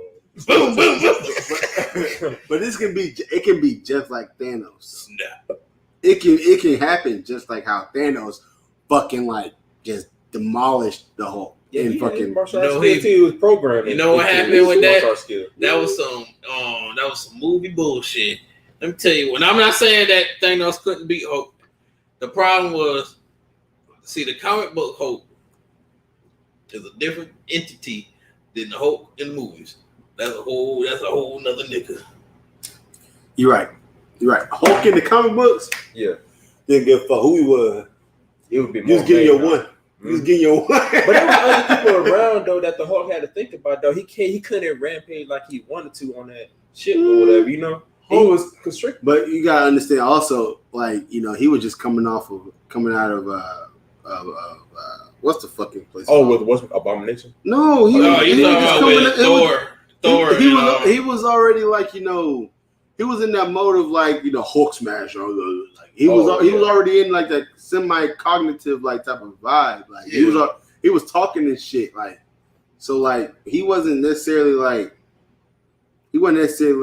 full on like savage Hulk. Like, you know, he was more like, you know, like not all the way there Hulk. Like he was semi there Hulk. You know, he was retiring. Exactly. Or like because like don't forget Bruce Banner was stuck as Hulk while he was over there on the planet. So like, what was it? What was the planet called? It wasn't Asgard. What was it? It was the dude with not the Maker. It wasn't the Maker. No, it wasn't. It was the other guy. The Collector. Collector. Yeah, the Collector's planet. Yeah. And he was stuck in Hulk form. That's why he left. I can't say it was like because in the comics you had Planet Hulk, but he was smarter. That's during that, and he was fucking.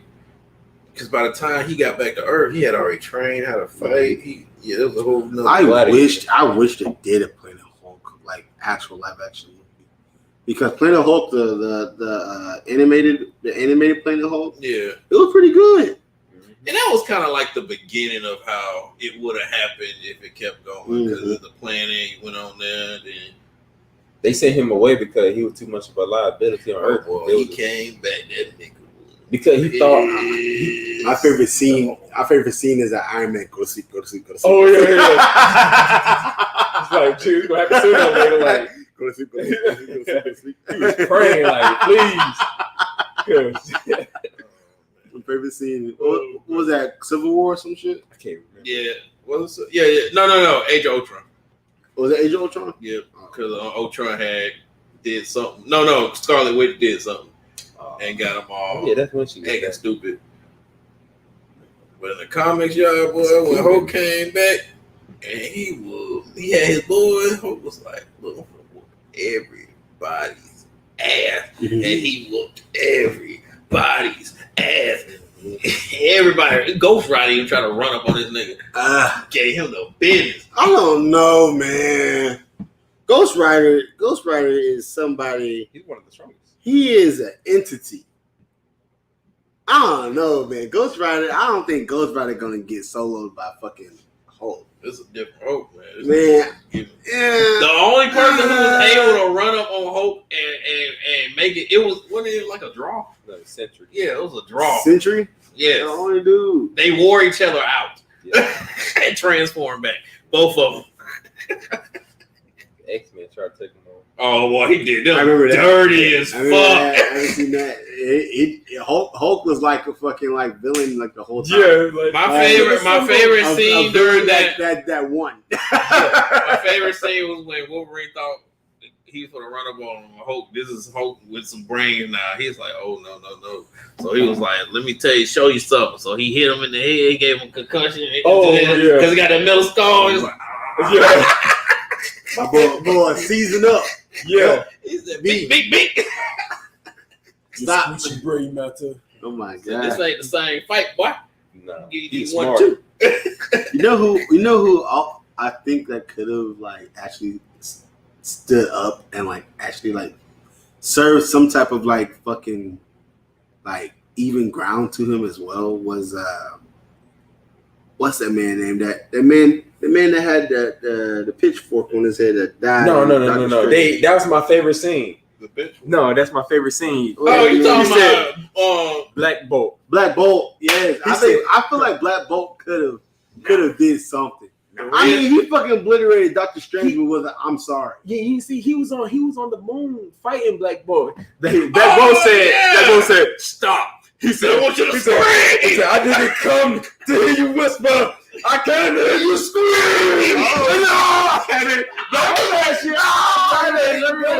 I remember that shit. I digress that statement. Stop with that bitch. Black Bolt up like. This your man? I digress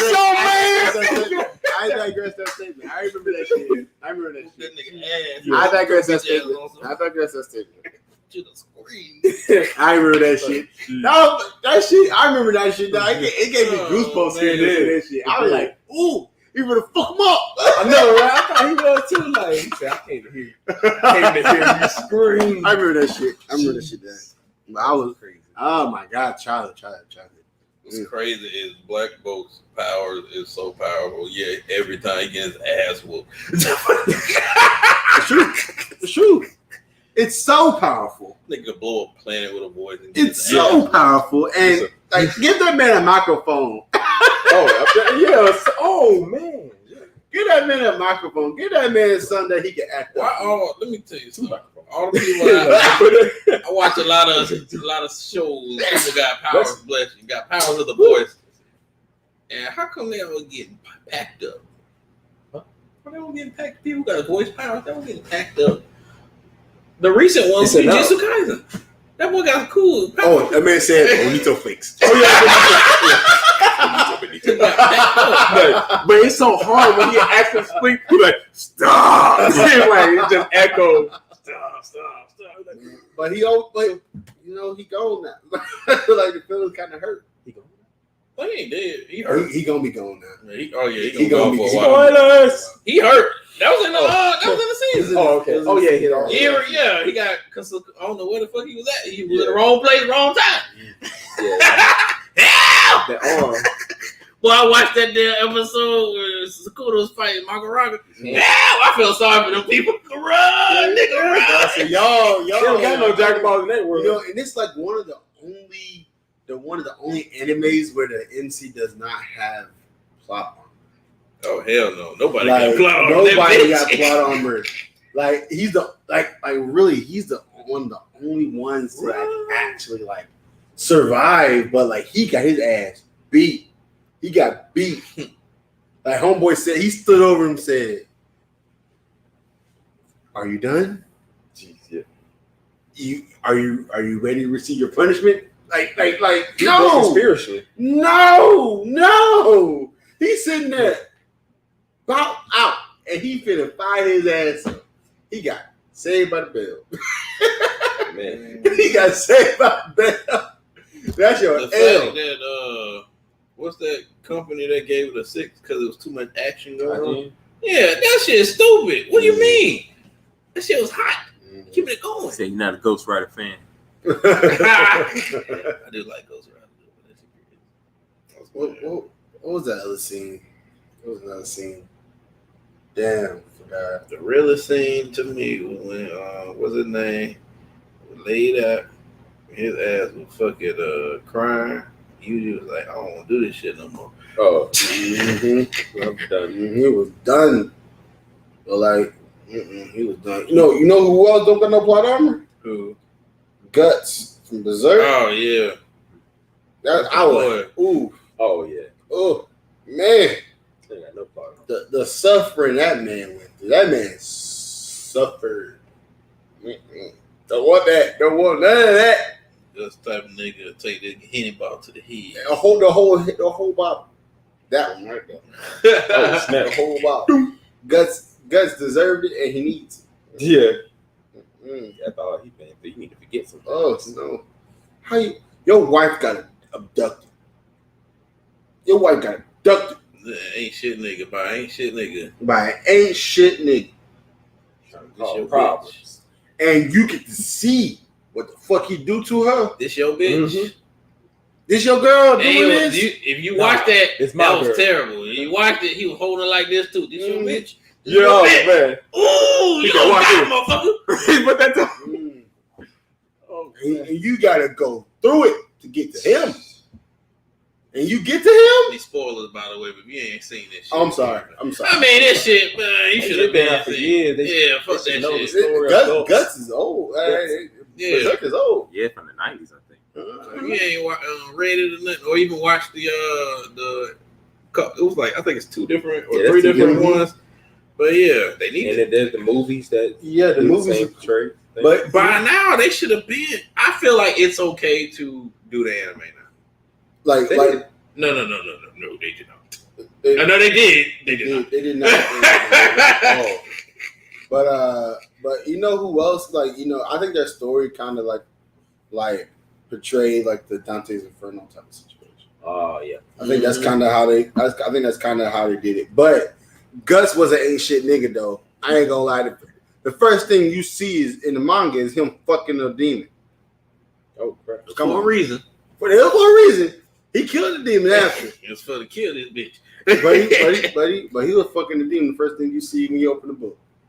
Shit, I'll fuck a demon too. Oh. If I'm trying to kill that bitch. Nah, no. Yeah, he was trying to kill the demon. He was trying to kill the demon. He Long, was trying to kill the demon, but first thing you see, Blast that that man bitch in the blasting back. Bang, bang, bang. He said, you want He said, "You want to take it to the face, bitch?" He blasts over his cannon. I mean, but I guess you gotta do what you gotta do to get what you want. Yeah.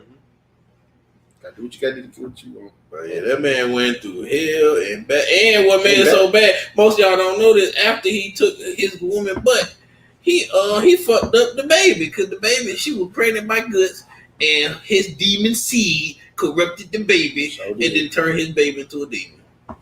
Some people thought it was on Griffin's baby. It wasn't his baby. It was that was Guts' baby. So he killed, technically killed his baby. Well, Corral said corrupted his baby, turned into a demon thing.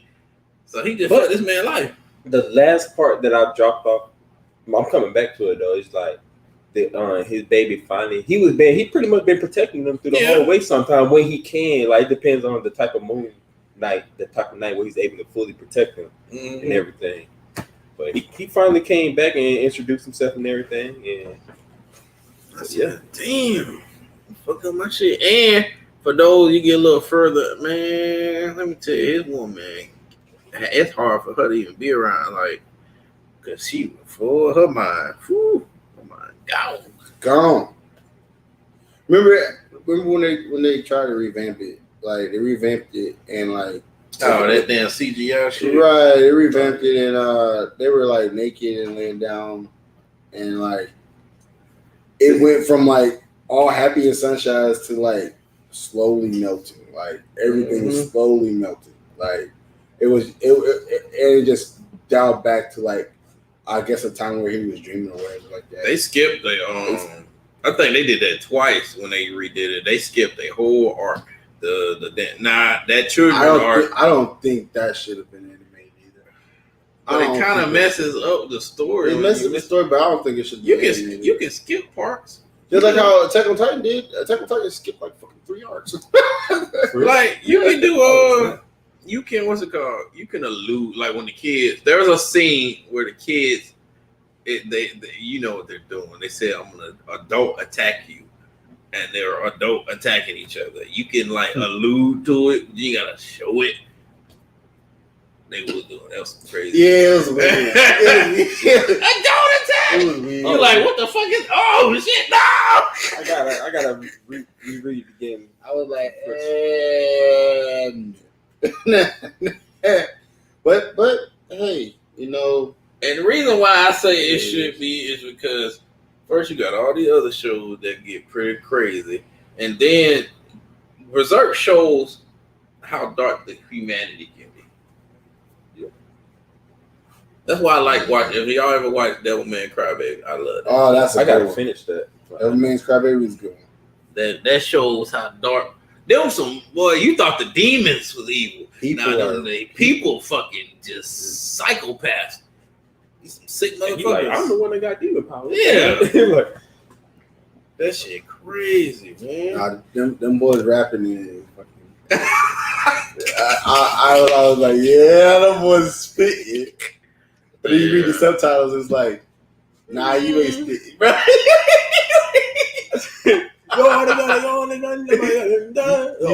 You ain't spitting, dog. You just say one scene. And this ain't really a spoil. It was one scene. It was a girl, and she was like a hybrid too. And this girl, so the dude was trying to rob her or whatever, or take her butt. And unfortunately, he ran to the wrong one. Mm. She was like, okay. And she just riding it. He's scared. He got the gun. And it's like a thrill to her. Oh, yeah. And she ended up killing her if she nutted. Oh, That's well, I wasn't ready for it. I mean, in GTA. Know what you're up against. She was like, oh, I thought this was what you wanted. I thought this was what you wanted. Help. Help me. Help. If you bust, you die. Wait. You flip.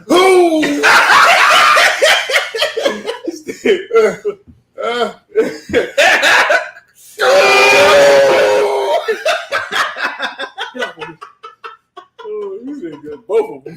Oh God! She just going crazy. Oh no! Release me! Help! That's crazy when your legs live. That's crazy. Get off me, you demon bitch. You.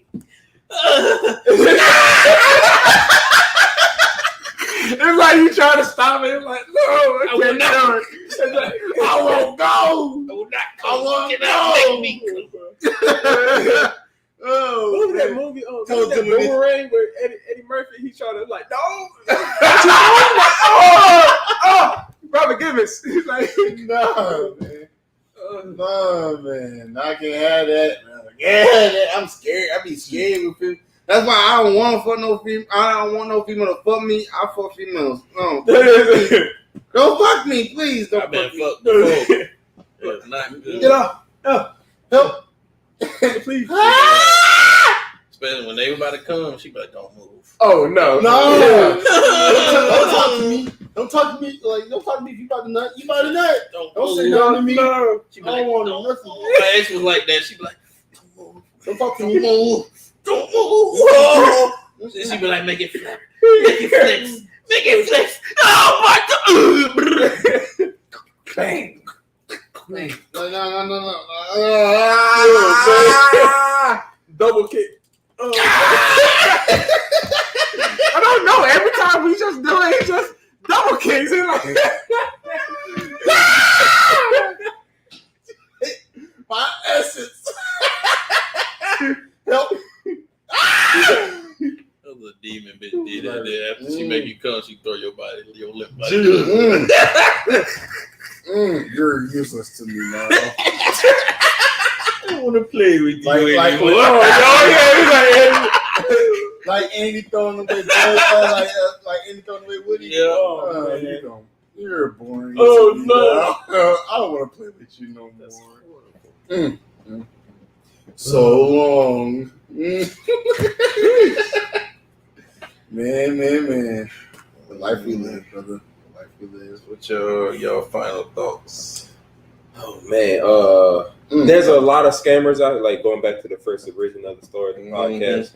There's more scammers than ever online, in person. It's hard. Like I think only in the big cities though. So if you're trying to find like There's some scammer holes out here. oh here too, yeah. Mm-hmm. But like it's a scamming generation now.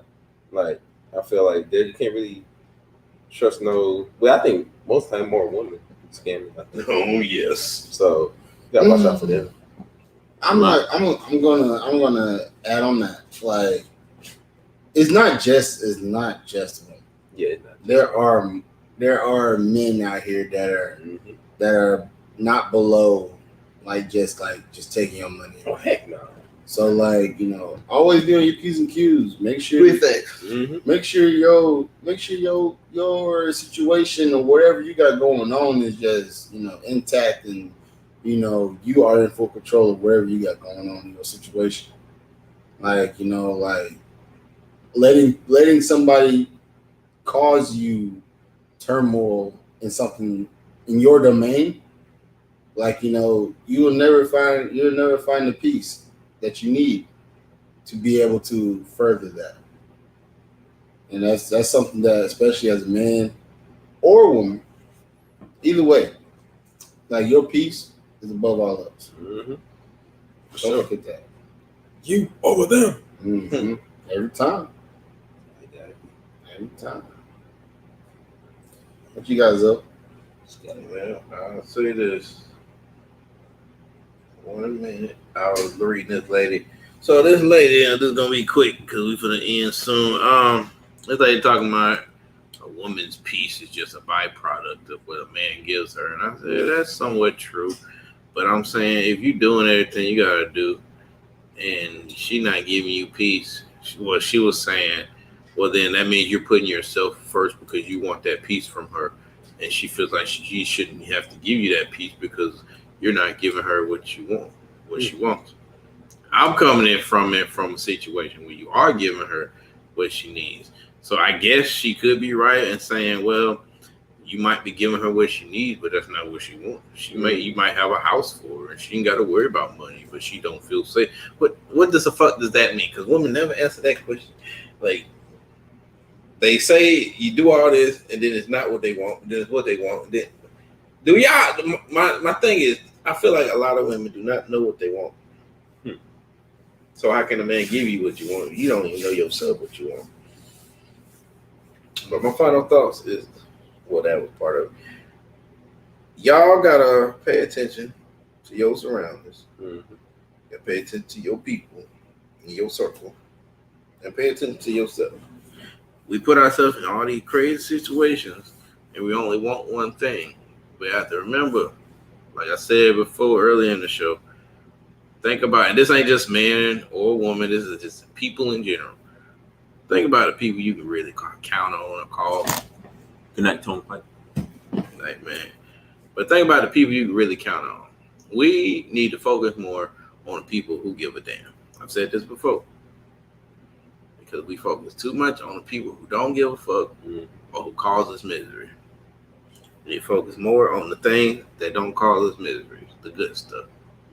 But that's all I got for y'all. I hope y'all enjoyed this show.